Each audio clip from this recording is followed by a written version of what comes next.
పునరుద్ధానపు ఆరాధన కూడి వచ్చిన మీ అందరికీ నా హృదయపూర్వకమైన వందనములు తెలియపరుస్తున్నానండి. అందరికీ వందనాలు.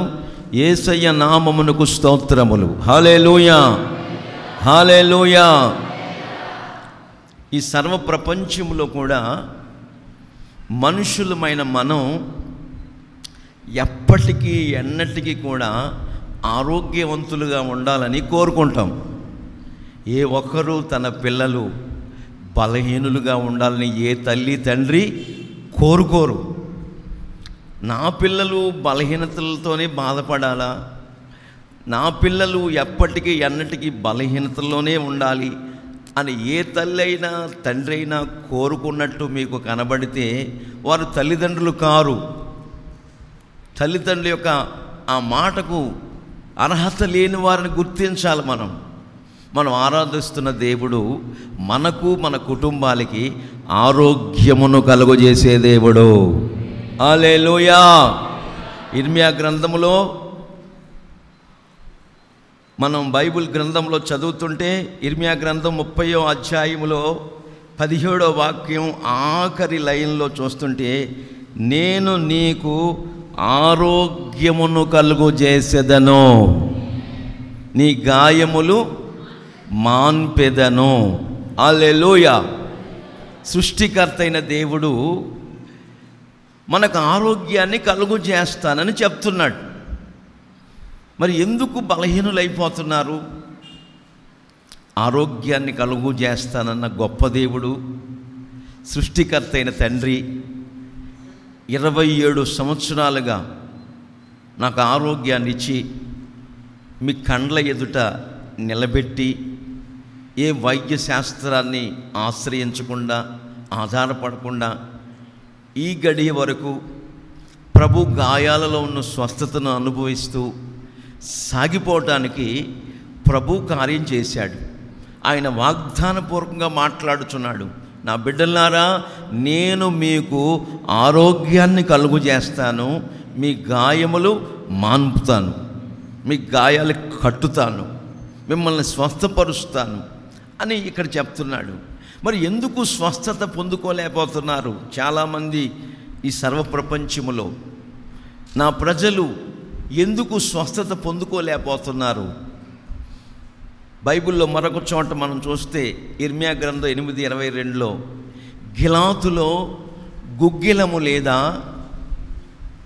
నా జనులు ఎందుకు స్వస్థత, అక్కడ ఏ వైద్యుడు లేడా? నా జనులకు స్వస్థత ఎందుకు కలగట్లేదు? కారణం ఏంటి? కుటుంబంలో ఆర్థిక ఇబ్బందులు ఎదురవుతున్నాయంటే దానికి కారణం ఉంటుంది.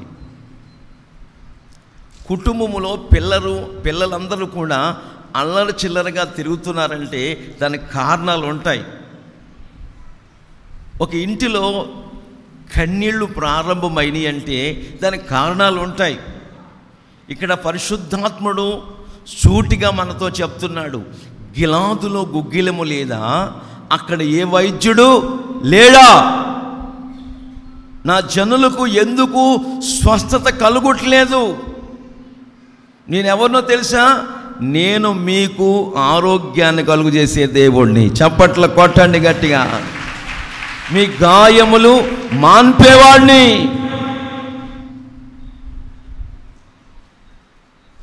ఆయన స్వస్థపరచు దేవాతి దేవుడు. మరి ఎందుకు స్వస్థత కలగట్లేదు అనే సత్యాన్ని మనం బైబిల్ గ్రంథంలో చదువుతూ ఉంటుంటే అనేక విషయాలు మనకు బయలుపరచబడతాయి.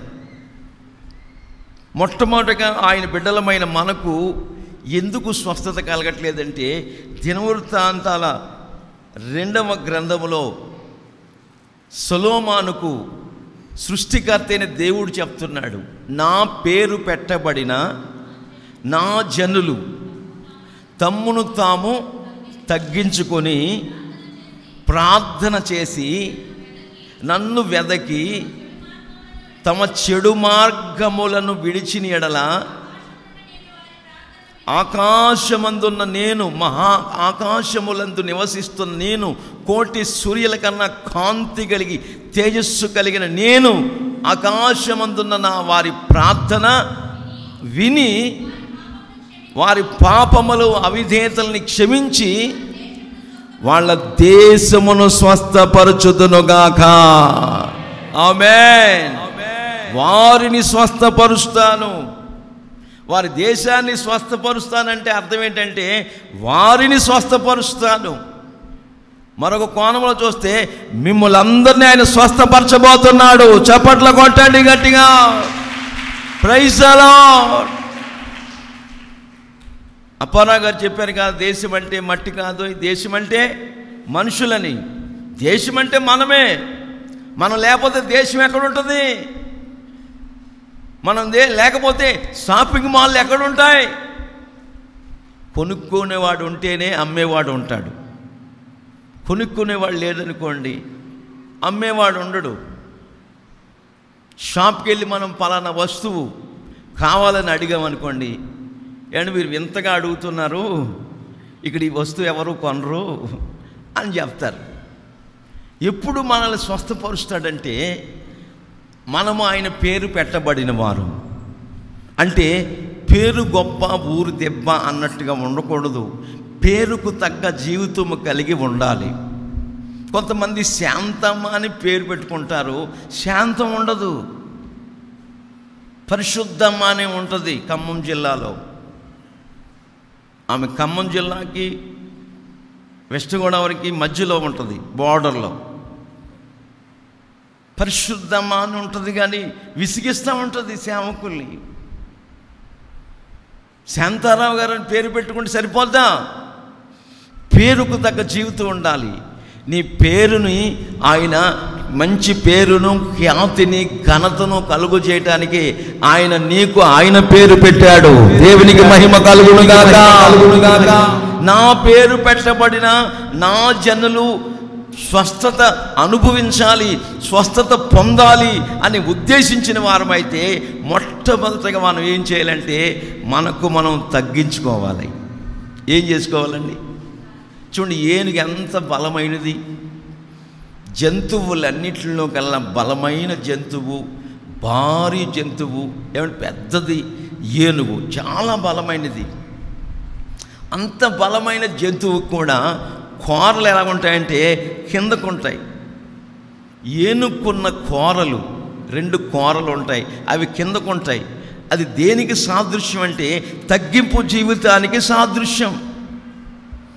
మనం ఎంతగా తగ్గించుకుంటామో అంతగా దేవుడు ఇచ్చిస్తాడు, స్వస్థతను చేకూరుస్తాడు, ఆరోగ్యాన్ని కలుగజేస్తాడు. ఇజ్రాయేలు ప్రజల్ని పరిపాలిస్తున్న రాజండి.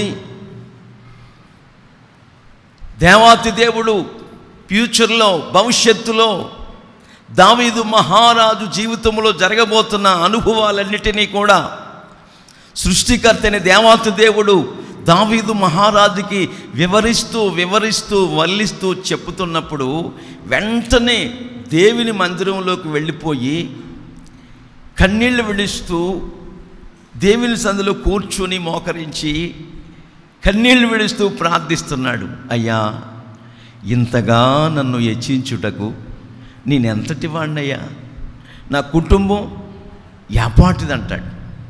వాళ్ళ మామయ్య గారితో కూడా అన్నాడు ఒక మాట, చచ్చిన కుక్కలాంటి వాడినైనా నన్ను, మిన్నల్ని లాంటి వాడిని నన్ను ఎందుకు తరుముతున్నావయ్యా? ఎంతగా పోల్చుకుంటున్నాడు.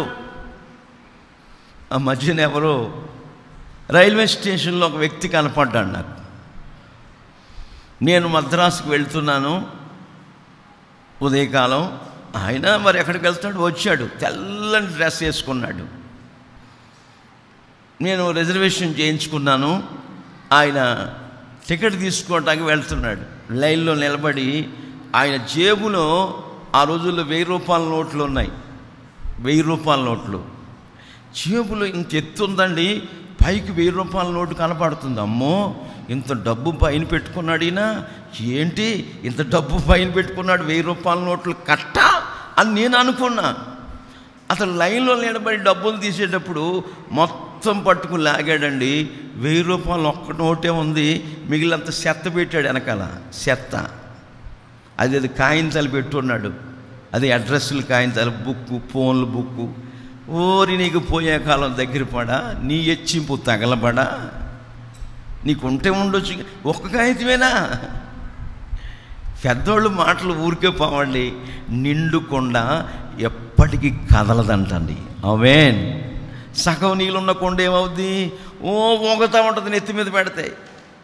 మన జీవితాల్లో ఎంతగా తగ్గించుకుంటామో అంతగా దేవుడు. మీకు మొన్న చెప్పాం కదా ఒక విషయం. చిన్న వయసు నుంచి పరిచర్యలో ఉన్నాడు, చిన్నతనం నుంచి పరిచర్యలో కొనసాగుతున్నాడు. ఆ చర్చి పాస్టర్ గారు ఆ చిన్న పిల్లవాడికి అప్పగించిన పరిచర్య ఏంటంటే చెప్పులు గాడ కాపలా ఉండటం. పాత చెప్పులు వదిలేసి కొత్త చెప్పులు ఎత్తుకుపోతున్నారు చాలామంది. రే బాబు, నువ్వు చెప్పులు కాడ కావలివాడిగా ఉండు, ఎవరైనా వాళ్ళ కాని చెప్పులు వేసుకెళ్తుంటే గద్దించు, ఏమి తిట్టొద్దు కానీ, బూతులు మాట్లాడొద్దు కానీ గద్దించు. ఈ నీ చెప్పులు కాదు ఆ చెప్పులు కదా అని గద్దించు అని చెప్పులు కాడ కాపలా పెట్టాడు. ఆ కుర్రోడు చదువుతూ వచ్చాడండి, డిగ్రీ చదువుకున్నాడు. అనాథ బిడ్డ, డిగ్రీ చదువుతూ ఎక్కడో కాదండి, ఏదో వేరే దేశంలో కాదు, కర్ణాటక ప్రాంతంలో. చెప్పులు గాడ ఉన్న పిల్లోడిని తాను తగ్గింపు జీవితం చూస్తున్న దేవుడు అతన్ని ఎంతగా ఇచ్చించాడంటే ఒక జిల్లాకే కలెక్టర్ని చేశాడు. చప్పట్ల కొట్టండి గట్టిగా. ఆమేన్. మనం అంతగా తగ్గించుకోవాలి. యేసన్న గారు చూడటానికి ప్రార్థన చేయించుకోవటానికి ఎవరో వచ్చారంట శారదా కాలనీకి. వస్తే ఆయన మామూలుగా వచ్చే తక్కువ ఖరీదైన షర్ట్ ఒకటి వేసుకుని, ఏమండి సాదా సీదాగా ఒక మామూలు మనిషిగా కూర్చుంటే ఆయన్ని అడుగుతున్నారంటే వెళ్ళి, యేసన్న గారు ఎక్కడ ఉంటారండి, ఆయన కలాలని వచ్చాం అంటే. యేసన్న గారు అంటే పెద్ద అంగి వేసుకుని 10 చేతులకి 10 ఉంగరాలు పెట్టుకుని గొలుసేసుకుని ఏదో ఆడంబరంగా ఉంటారు అనుకున్నారు వాళ్ళు.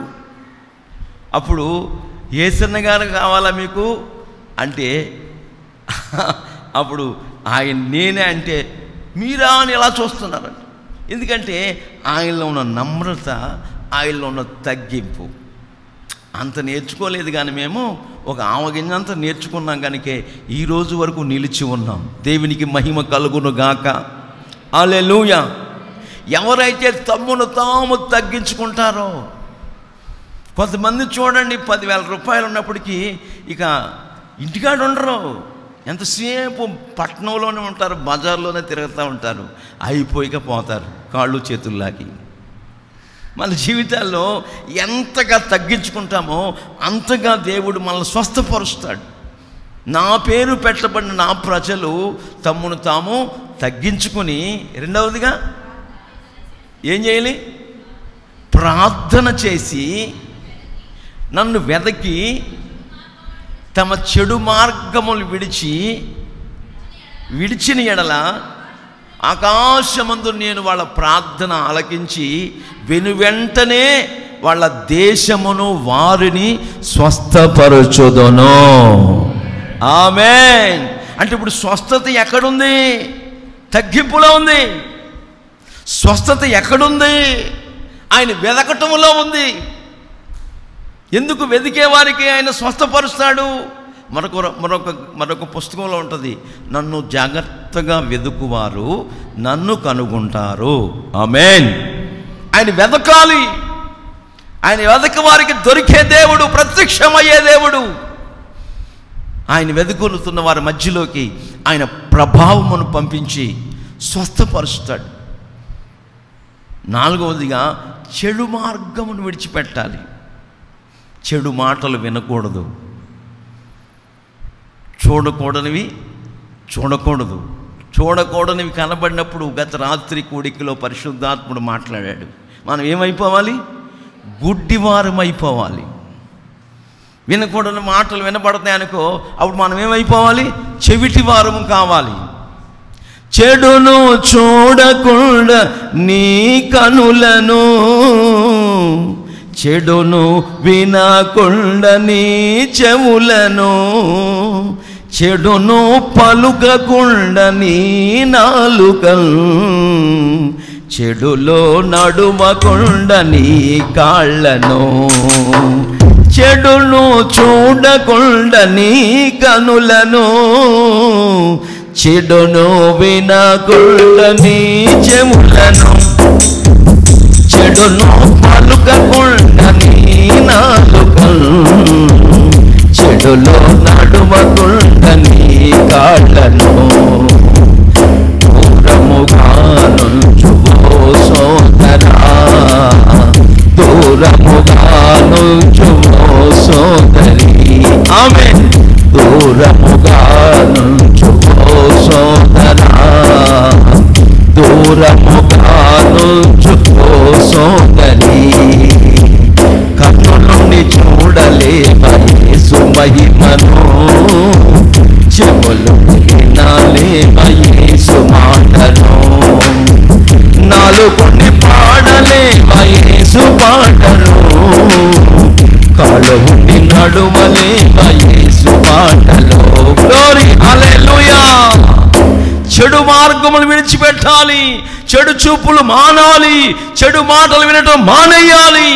చెడు నడవడికను విడిచిపెట్టేసినప్పుడు, ఎప్పుడైతే ఇవన్నిటికి దూరంగా ఉన్నావో వెంటనే నీ యొద్దకు నా యేసు ప్రభావం వచ్చేస్తుంది. చప్పట్ల కొట్టండి గట్టిగా. నీ ప్రాణము, ఆత్మ, శరీరమును ఆయన బాగు చేస్తాడు. నేను నీకు ఆరోగ్యం కలుగు చేస్తాను, గాయములు మాన్పుతాను. ఆమేన్, హల్లెలూయా. ఒకరోజు నాకు కాలిపోయింది. ఎవరికి చెప్పుకునేది కాలిపోయిందని? ఏమండి, గాయమైతే మానిపోయింది కానీ మచ్చ అలాగే ఉండిపోయింది. మచ్చ అలాగే ఉందండి. కాలు మీద కాలుని గాయం ఒకటి ఉంది, ఇంకా ఒక చోట కూడా ఉన్నది, కాలిపోయింది. ఇంత బొమ్మ చేసింది. మరి వస్త్రాలు వేసుకోవాలి ఎలాగా? అలాగే 10 రోజులు మంట, తోలుడిపోయి మంట. ఏమండి, యేసు రక్తం మాత్రమే రాసుకున్నాను, ప్రభువు స్వస్థపరిచాడు. హల్లెలూయా, హల్లెలూయా. ఏదైనా బలహీనత వచ్చినప్పుడు, ఏదైనా ఒక శోధన సంభవించినప్పుడు మనం ఏం చేయాలంటే ప్రార్థన చేసుకోవాలి. మనం ఏం చేయాలంటే ఎక్కడ మనం తప్పిపోయామో, ఎక్కడ మనం ఆయనకు ఆయాసకరమైన మార్గాల్లో నడుచుకుంటూ వచ్చామో, మనం మనోనేత్రాలు వెలిగించుకున్న వారమై ప్రార్థించుకున్నప్పుడు ఆయన ప్రత్యక్షపరుస్తాడు. వాటి విషయమై మనం పశ్చాత్తాప్తులమైనప్పుడు, కన్నీళ్లు విడుస్తున్నప్పుడు, మన పశ్చాత్తాపపు కన్నీళ్లు చూచిన దేవుడు, హిజ్కియా కన్నీళ్లు చూచిన దేవుడు, 15 సంవత్సరములు ఆయుష్ పొడిగించి స్వస్థపరిచిన దేవుడు నిన్ను నన్ను కూడా బాగు చెయ్యనుగాక. ఆమేన్. అట్లాంటి స్వస్థత శీఘ్రముగా మనందరికీ లభించాలంటే ఈ 4 అనుభవాల్లో నా సహోదరి సహోదరులారా మనమందరము కొనసాగాలని లేఖనం చెప్తుంది. అట్లాంటి అనుభవాల్లో మనమందరము కొనసాగాలని ప్రభు చెప్తున్నాడు. మనకెందుకు స్వస్థత కలగట్లేదంటే వెదకవలసిన సమయంలో యేసయ్యను ఎదగట్లా. మనకెందుకు స్వస్థత పొందుకోలేకపోతున్నామంటే మనం కాస్త డబ్బులు వచ్చినప్పుడు, కాస్త వెండి బంగారాలు కలిగి ఉన్నప్పుడు గర్వం మనలో చోటు చేసుకొని గర్వాంధులుగా తీర్చిదిద్దబడుతూ తమ్ముడు తగ్గించుకున్న అనుభవాల్లో కొనసాగలేకపోతున్నాం. ఎంతగా మనం తగ్గించుకుంటామో అంతగా దేవుడు మనల్ని బాగు చేసి స్వస్థపరిచి ఉన్నత స్థానాల్లో నిలబెడతాడు అనే సత్యం ఈరోజు వరకు వాస్తవాలుగా మనకు కనబడుతున్నాయి. 5వదిగా మనం చూస్తుంటే ఎందుకు ఆయన బిడ్డలమైన మనకు స్వస్థత కలగలేకపోతుందంటే యెషయా గ్రంథం 1వ అధ్యాయం 5వ వాక్యం ఉంటుంది, చదవండి. యెషయా గ్రంథం, నిత్యము ఆయన ప్రజలమైన మనం ఎలాగంటండి, నిత్యము తిరుగుబాటు చేయుచు మీరేళ ఇంకను కొట్టబడుచున్నారు, ప్రతివాడు కూడా నడినెత్తి నుండి అరిపాదం వరకు వ్యాధి కలిగి ఉన్నాడు. ప్రతివాని గుండె బలహీనమైపోతుంది, అరికాలు మొదలుకొని తల వరకు స్వస్థత కొంచెమైనను లేక ఎక్కడ చూసినను గాయములు, దెబ్బలు, పుండ్లు, పిండబడలేదు, మొత్తబడలేదు, మెత్తన చేయబడలేదు.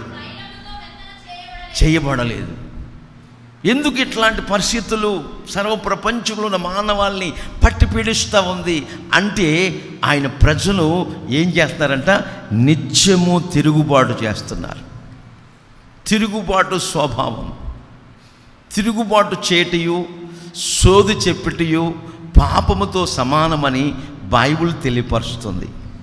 సౌలు చరిత్రలో తిరుగుబాటు చేయుటయు సోది చెప్పుటయు, తిరుగుబాటు స్వభావమును వెళ్ళబుచ్చుటయు సోది చెప్పుటయు పాపముతో సమానం.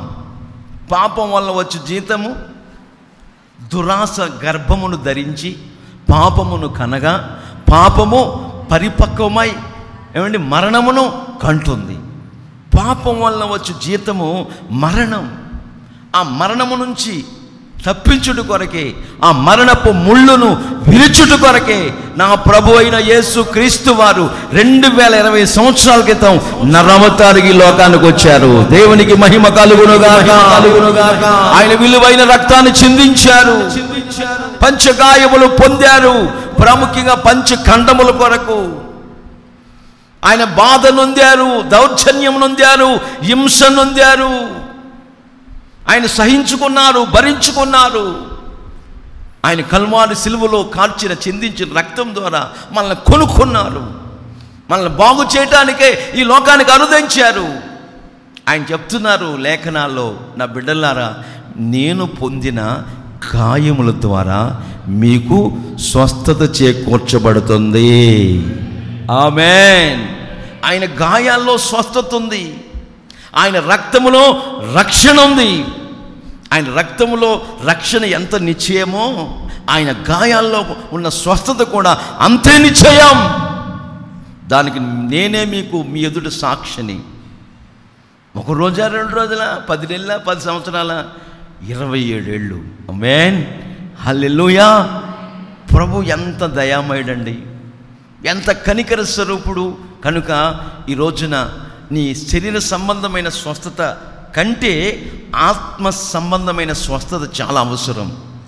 ఆత్మకు స్వస్థ బుద్ధి కావాలి, స్వస్థత చేకూర్చబడాలి అనే ఉద్దేశం మనం కలిగి ఉంటే, మనకు మనం తగ్గించుకొని మన చెడు మార్గాలు విడిచిపెట్టి ఆయన వెతుకుచు ఆయన సన్నిధిలో ప్రార్థించుకుంటూ వినయ భయభక్తులు కలిగి కన్నీళ్లు విడుస్తూ విజికియా వలె ప్రార్థించుకున్నప్పుడు నిశ్చయముగా ఆయన స్వస్థపరిచి మనల్ని బాగు చేసి అనేకుల ఎదుట సాక్షిగా నిలబెట్టునుగాక.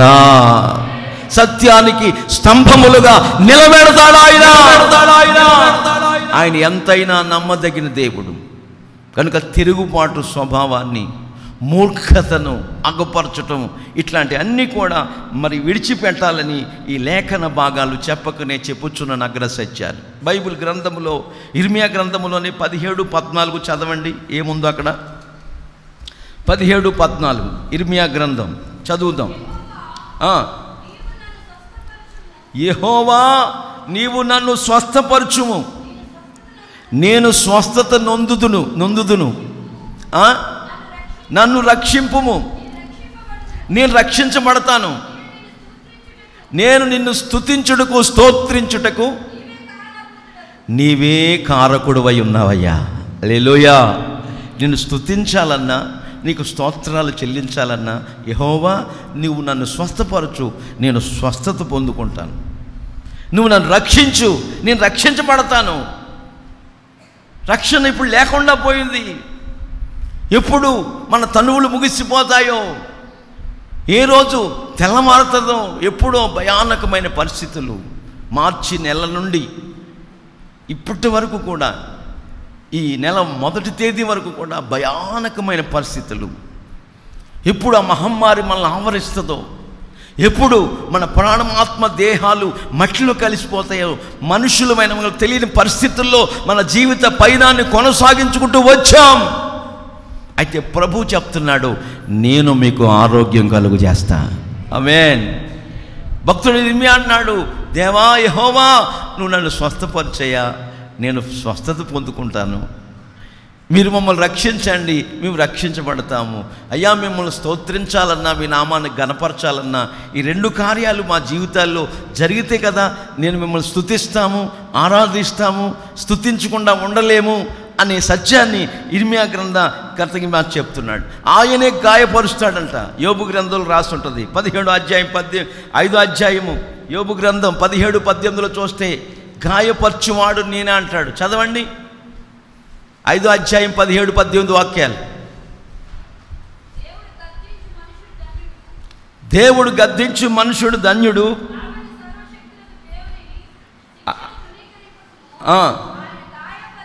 ఆయన గాయపరిచి గాయమును కడతాడు, ఆయన గాయం చేస్తాడు, ఆయన చేతులే స్వస్థపరుస్తాయి. హల్లెలూయా. ఆయనే గాయపరుస్తాడు, ఆయనే గాయం కడతాడు, ఆయనే గాయపరుస్తాడు, ఆయన చేతులే మనల్ని స్వస్థపరుస్తాయి. ఎందుకు మరి ఈ దైవికమైన స్వస్థత, డివైన్ హీలింగ్, ఈ అద్భుతమైన స్వస్థత కార్యములు సర్వ ప్రపంచంలో మానవాళి ఎందుకు పొందుకోలేకపోతున్నారో వివరణగా పరిశుద్ధాత్ముడు మనకు అర్థమయ్యే రీతిలో చెప్తున్నాడు. మనం వెరీ సింపుల్. ఆయన గాయాల్లో స్వస్థత మనం పొందాలంటే చాలా తేలిక. ఆయన ఆజ్ఞలు భారమైనవి కావు, అనుసరించే వారికి భారమైనవి కావు. అనుసరించకపోతే అవి బరువుగా ఉంటాయి. కనుక మనం తగ్గించుకొని ఆయన వెదకుచు మన చెడు మార్గం విడిచిపెట్టి ఆయన సన్నిధిలో వినయ భయభక్తులతో కన్నీళ్లు విడుస్తూ హిజ్కియా వలె ప్రార్థించుకున్నప్పుడు ఆయన నిశ్చయముగా ఆయన గాయపడిన హస్తమును చాపి మనల్ని, మన కుటుంబాల్ని స్వస్థపరుస్తాడు. స్వస్థపరచుటకు శక్తి సామర్థ్యము కలిగిన వాడు. ఆయన పేరు నజరేయుడైన యేసు. హల్లెలూయా.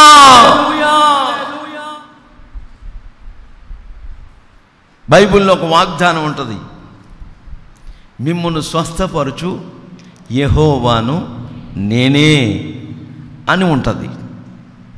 చాలామంది ఆ వాగ్దానాన్ని ఈ రోగాలు వచ్చినప్పుడు, బలహీనతలు వచ్చినప్పుడు, రోగాలతో పీడించబడుతున్నప్పుడు ఆ వాగ్దానాన్ని చేతపట్టి, ఆ వాగ్దానాన్ని ఎత్తిపెట్టి, ప్రియులారా స్వస్థపరచు యెహోవాను నేనే అన్నావు కదయ్యా, నా బిడ్డను బాగు చేయ్యా, నా భర్తను బాగు చేయ్యా, నా భార్యను బాగు చేయ్యా, నా తల్లిదండ్రులు బాగు చేయ్యా అని ఆ వాగ్దానం పెట్టి ఎత్తిపెట్టి ప్రార్థన చేస్తూ ఉంటాం. మంచిదే, చేసుకోవాలి.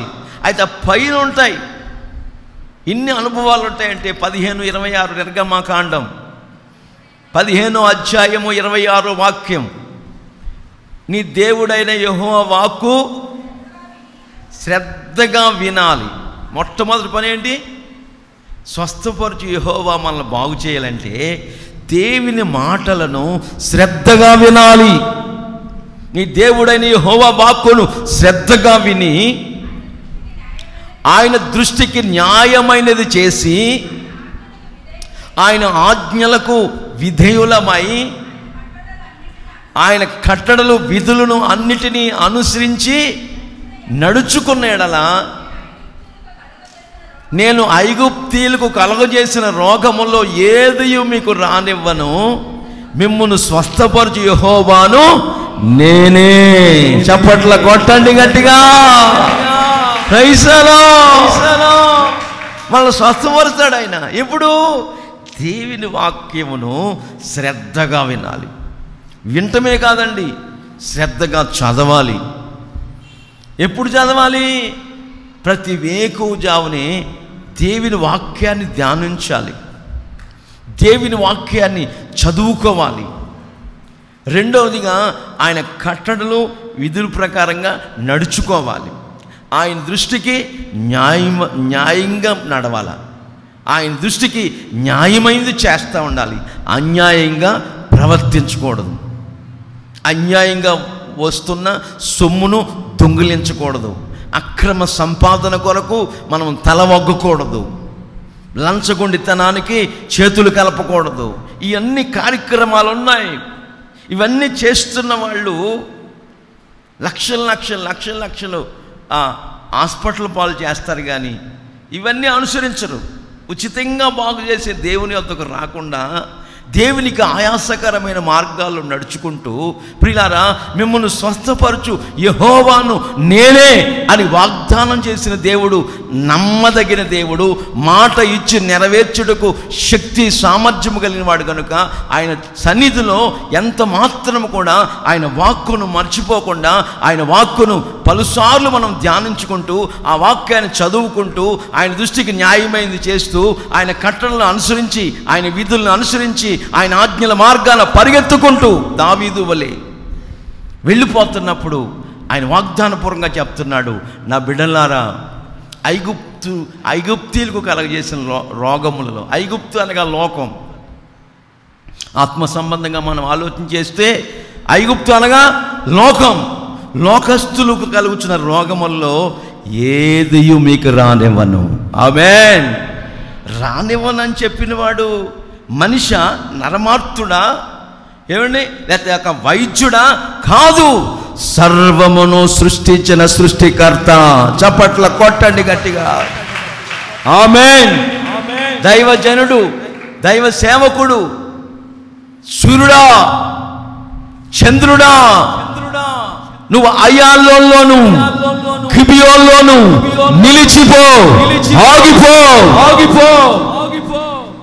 తన భక్తుడైన యెహోషువ ప్రార్థించగా ఒక దినమెల్లా 24 hours 24 గంటలు ఆ సూర్యుడిని చంద్రుడిని కూడా కదలిక లేకుండా, చలించకుండా నిలిపినవాడు మనకు వాగ్దానము చేసిన దేవుడు.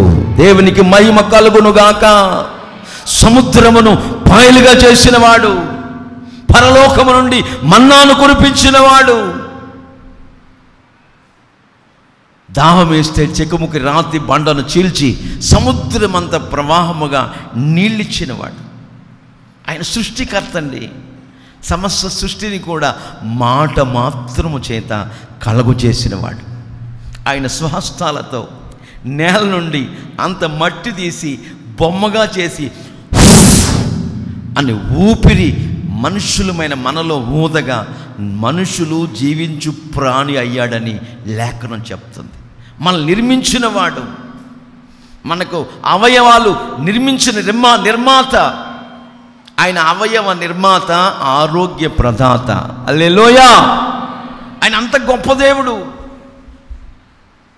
ఎన్నెన్నో గొప్ప కార్యాలు మన జీవితాల్లో చేస్తాడు. మా అమ్మగారికి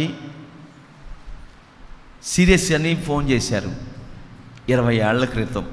మా అమ్మకి సీరియస్ అని ఫోన్ చేస్తే నేను వెంటనే బయలుదేరి ఇంచుమించు ఒక 800 కిలోమీటర్ల దూరంలో నేను ఉన్నాను. బయలుదేరి అప్పుడప్పుడు ట్రైన్ పట్టుకుని తత్కాల్లో చేసుకుని రిజర్వేషన్ వచ్చి విజయవాడలో దిగి మళ్ళీ అక్కడ బస్సు ఎక్కి నేను ఆ రాత్రి బయలుదేరిన వ్యక్తిని మధ్యాహ్నం 2ంటికి వెళ్ళాను. అమ్మదానికి హాస్పిటల్లో ఉంటే డాక్టర్లు చెప్పారంట, మీ అమ్మగారికి 3 లీటర్లు రక్తం ఎక్కించాలి, ఎక్కిస్తేనే బతుకుతుంది, లేకపోతే బతకదు, మీరు కొడుకులు కదా, కుమారుల రక్తం తల్లికి సెట్ అవుద్ది, మీరు అర్జెంటుగా రండి అంటారు. మరి నేను సూది వేసుకోను కదా, ఎట్లాగా? నేను ట్రైన్లో ప్రార్థన చేసుకున్నాను, ప్రభువా నా తల్లికి నువ్వే రక్తం ఎక్కించయ్యా, నువ్వే రక్తాన్ని ప్రోక్షించయ్యా, నా తల్లి నేను వెళ్ళిన వెంటనే లేచి కూర్చోవాలి. అట్లాగే ప్రార్థన చేసుకుని ట్రైన్లో రాత్రంతా ప్రయాణం చేసి 2 గంటకి వెళ్ళానండి. విచిత్రమైన సంగతి ఏంటంటే మా అమ్మ లేచి కూర్చుంది. చప్పట్లు కొట్టండి గట్టిగా. ఆమేన్. నాకు సాక్ష్యం చెప్తుంది, రే పెద్దోడా రాత్రి ఏదో కల వచ్చిందిరా, నాకు రక్తపు బాటిల్ కనబడుతుంది, నాలో ఎక్కుతుంది, నాలో రక్తం ఎక్కుతుంది, మాగానిగా కళ్ళ దర్శనం చూస్తున్నాను, ఉదయానికి శక్తి వచ్చేసిందిరా, డాక్టర్ గారు ఇందాకే 12 గంటలకు వచ్చారు, ఏందమ్మా నీళ్ళు రక్తం సరిపడా ఉంది అన్నారు అంటుంది. ఎంత గొప్ప దేవుడు అండి నా దేవుడు. మన కన్నీళ్ళు తుడిచే దేవుడు, మన అంగలార్పును నాట్యంగా మార్చే దేవుడు. కనుక్కున్న బిడ్డ రైల్వేలు హాస్పిటల్లో ఉంటే ఇక డాక్టర్లు ఈ కుర్రాడు చచ్చిపోతాడు, బ్రతకడు, బోన్ క్యాన్సర్, ఎముకలకు పట్టిన క్యాన్సర్. ఆ క్యాన్సర్లో కూడా భయంకరమైన జబ్బు చేత యవన బిడ్డ హాస్పిటల్లో మరణ పడకలో మరణముతో పెనుగులాడుతున్న సందర్భాల్లో తల్లితో చెప్తున్నారు డాక్టర్లు, చెప్తున్నారండి. చెప్తుంటే ఆ తల్లి ఏడ్చుకుంటూ, నీ మరణాన్ని నేను చూడలేనురా, బ్రతుకుంటే ఇంటికి ఇంటికి వద్దు, కానీ నువ్వు ఎంతకాలం చేసిన అతిక్రమాలు, అవిధేయతలు, పొరపాట్లు, నీ విర్రవిగుతనం, నీ దుష్టక్రియలు, చెడు మార్గాలు, చెడు తలంపులు అన్నీ విడిచిపెట్టేసి ప్రభు ద్వారా ఒప్పుకో.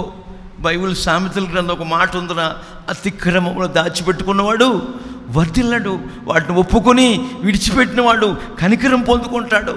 రే, ఈ మాట చదువుకొని నీ చెయ్య బైబిల్ మీద పెట్టుకొని కన్నీళ్లతో ప్రార్థన చేసుకొని, నీ మరణాన్ని నేను చూడలేనని తల్లి తండ్రి అందరూ కూడా ఇంటికి పోయారు. రాయల్ వెల్లూరులో ఉందా ఆ బాడీ. ఇక చచ్చిపోతాడని నిర్ధారణ చేసే డాక్టర్లు. ఆ చివరి గడియల్లో ఆ బోన్ క్యాన్సర్తో బాధపడుతూ కోమాలోకి ఇక కళ్ళు తెరుస్తున్నాడు. మాట్లాడి నత్తి మాటలు మాట్లాడుతున్నాడు. చివరి గడియలు ఆ నత్తి మాటలతోనే తల్లి చెప్పిన మాటను మనసులో పెట్టుకొని, ప్రియులారా, ఆ వాక్యాన్ని తెరిచి బైబిల్ సామెతల గ్రంథంలో వాక్యాన్ని తీసి, అతిక్రమములు దాచిపెట్టుకున్నవాడు వర్ధిల్లరని చెప్తున్నావు కదా యేసయ్య. నా అతిక్రమాలన్నీ ఒప్పుకుంటున్నాను, నా చెడు మార్గాలన్నీ విడిచిపెడతానయ్యా.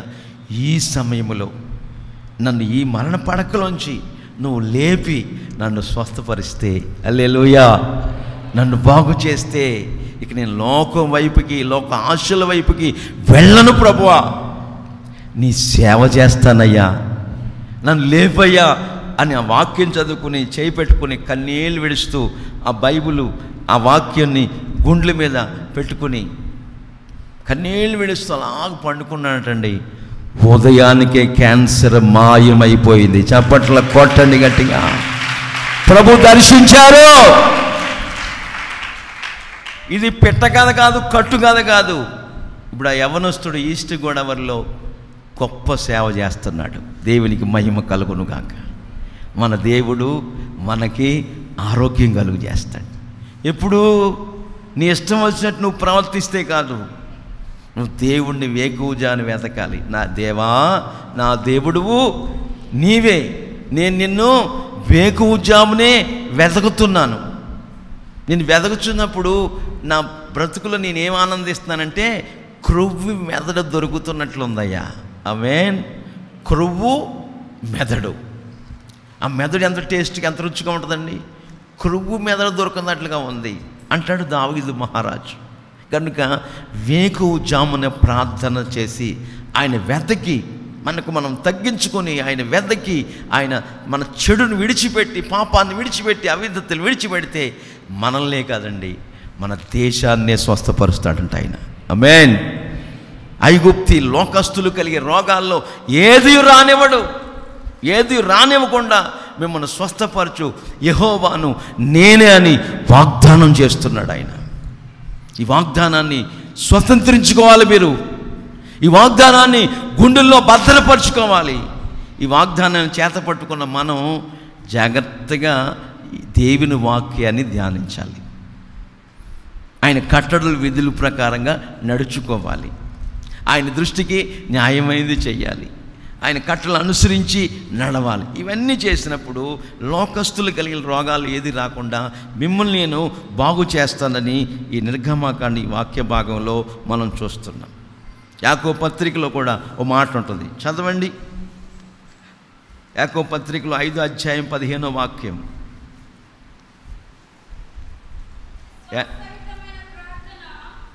మీలో రోగై ఉంటే, 4వ వాక్యంలో ఉంటుంది ఆ మాట, చదవండి.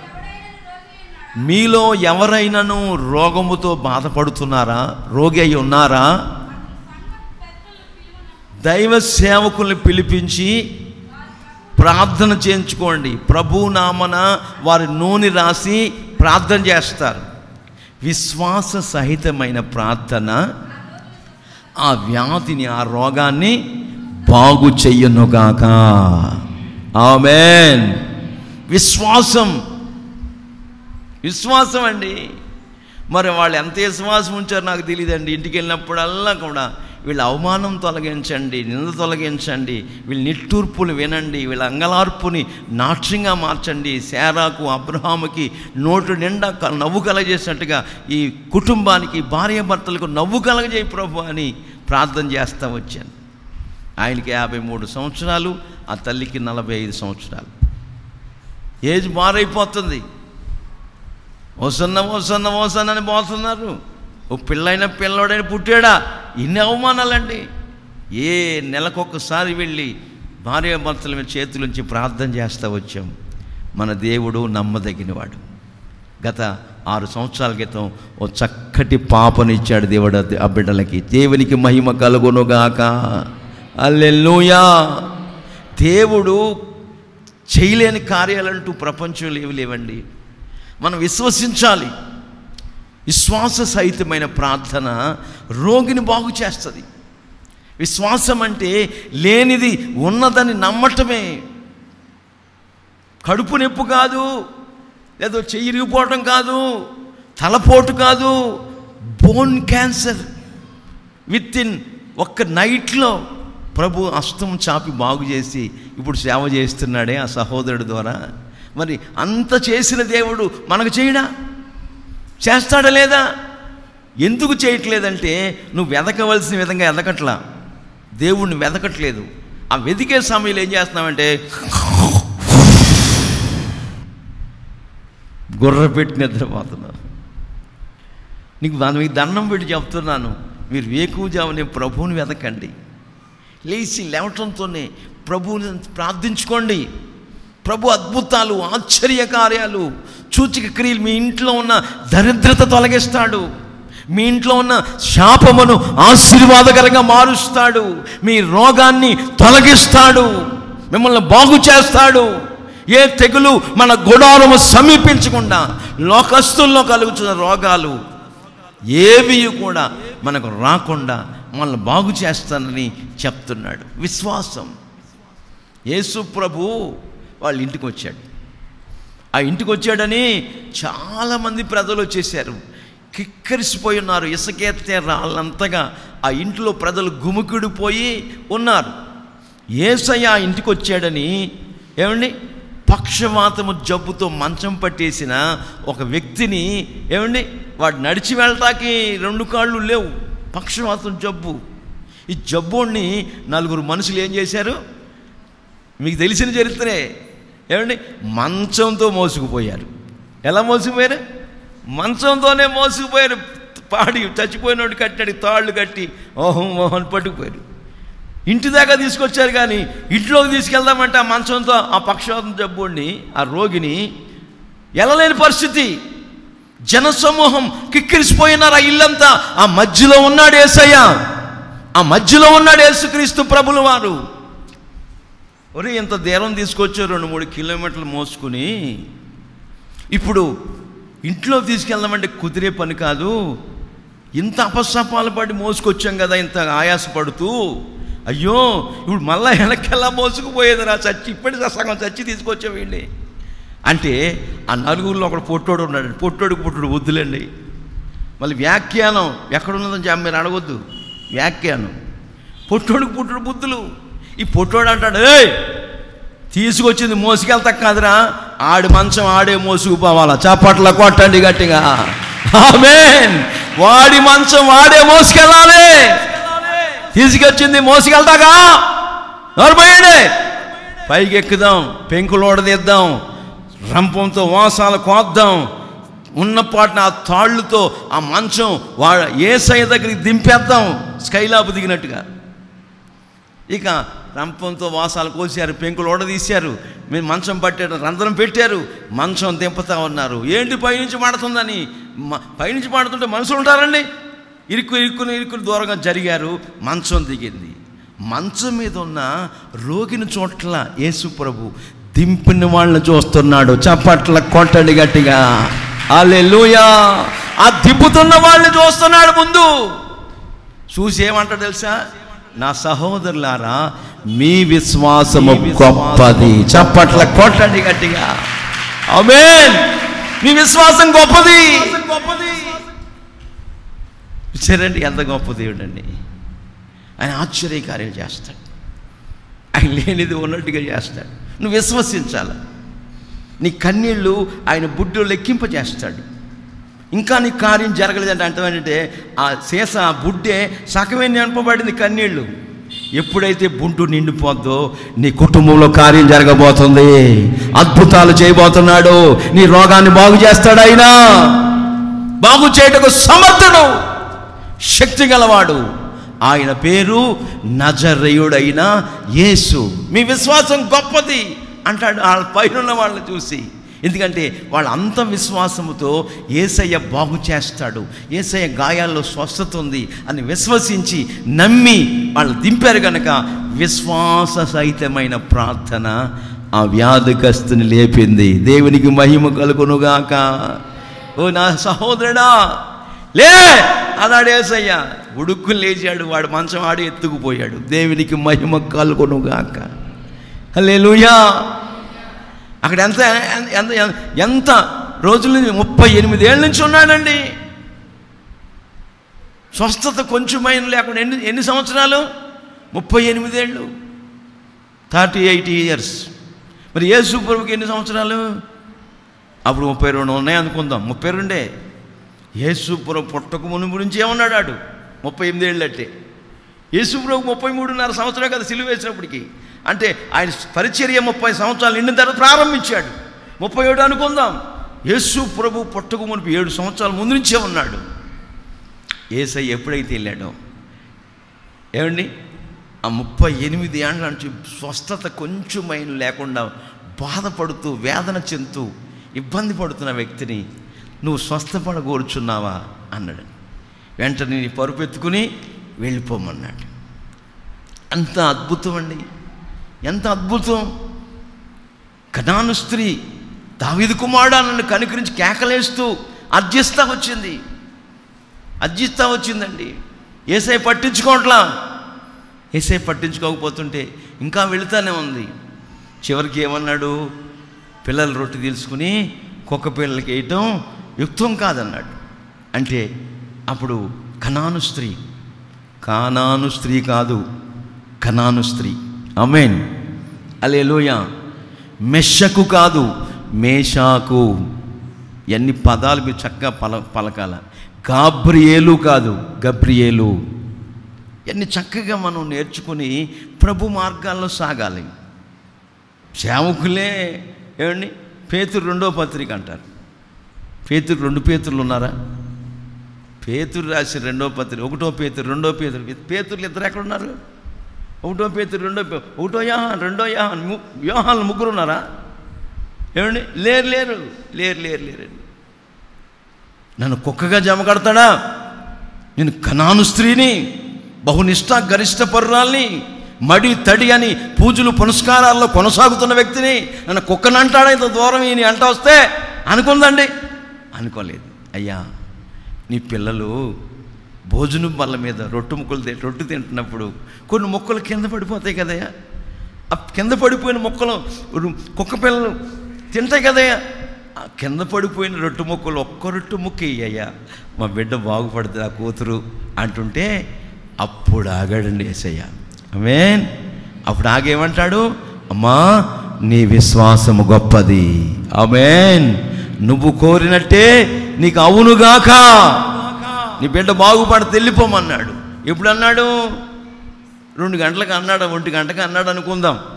ఆ ఇంటికి వెళ్ళి చూస్తే ఆ కూతురు బాగుపడి భోంచేస్తుంది. కూతురుని అడుగుతుంది, నువ్వు ఎన్నింటికి లేచావు బాగుపడ్డావంటే, అమ్మా 1 గంటకంటే యేసయ్య అన్నది కూడా అప్పుడే. దేవునికి మహిమ కలుగునుగాక. హల్లెలూయా. ఆయన పేరు రామకుట్టి.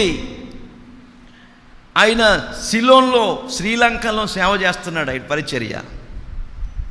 వాళ్ళ బంధువుల ఇంట్లో ఎవరికో ఒక దెయ్యం పట్టిందంట. వాళ్ళ బంధువుల ఇంట్లో ఏమండి దెయ్యం పడితే, రే మనోడు మన మామయ్య కొడుకు బాబాయ్ కొడుకు శ్రీలంకలో గొప్ప సేవ చేస్తున్నాడు, ఆయన వెంటనే దెయ్యాలు వెళ్ళిపోతున్నాయంట, ఆయన చేతులుంచితే బాగుపడిపోతారంట రోగులు. అట్లా అద్భుతాలు ఆ దైవ సేవకుడు చేస్తున్నారు. విన్నారు వీళ్ళు కేరళ రాష్ట్రంలో. విని వాడకి కేవ్ ఇచ్చి డబ్బులు కట్టి షిప్లో ప్రయాణమై అక్కడికి వెళ్ళిపోయారు.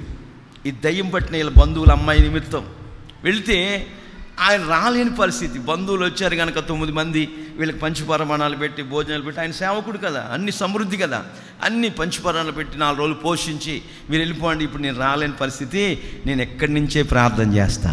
ఆమేన్. మన అమ్మాయి కొరకు నేను ఇక్కడి నుంచే ప్రార్థన చేస్తా, మీరు వెళ్ళిపోండి, ఆ దయ్యం తొలగిపోద్దని ఆ దైవజనుడు శ్రీలంకలో ప్రార్థన చేశాడు. కేరళలో పట్టిన ఆ కేరళ దయ్యం పట్టిన ఆ సహోదరి కొరకు. వాళ్ళు తిరిగి మళ్ళీ వాడు కట్టించుకుని 4 రోజులకు వచ్చేసారు. ఆయన ఎప్పుడైతే యేసు నామములో నా కుమార్తెని పట్టి పీడిస్తున్న దయ్యమా తొలగిపో, భారతదేశంలో నా బిడ్డను బాగు చేయి ప్రార్థన చేశాడండి. బాగుపడిపోతే వెళ్ళిపోండి మీరంటే వాళ్ళు వచ్చేసారు. ఆ వ్యక్తి బాగుపడిపోయింది. చప్పట్ల కొట్టండి గట్టిగా. ఆమేన్. ఆయనే పాస్టర్ పాల్ గారు ది పెంతెకోస్తు సంఘాన్ని స్థాపించిన వ్యవస్థాపకుడు. అర్థమైందండి. దేవుడు చేయలేని కార్యాలంటూ ఏమీ లేవు. మనం విశ్వసించాలి. ఆ మధ్యన ఒక సహోదరుడు ఒక 6 నెలల క్రితం, ఒక 6-7 నెలలు అవుతుంది, అన్నయ్య కాళ్ళు వాసిపోతున్నాయి,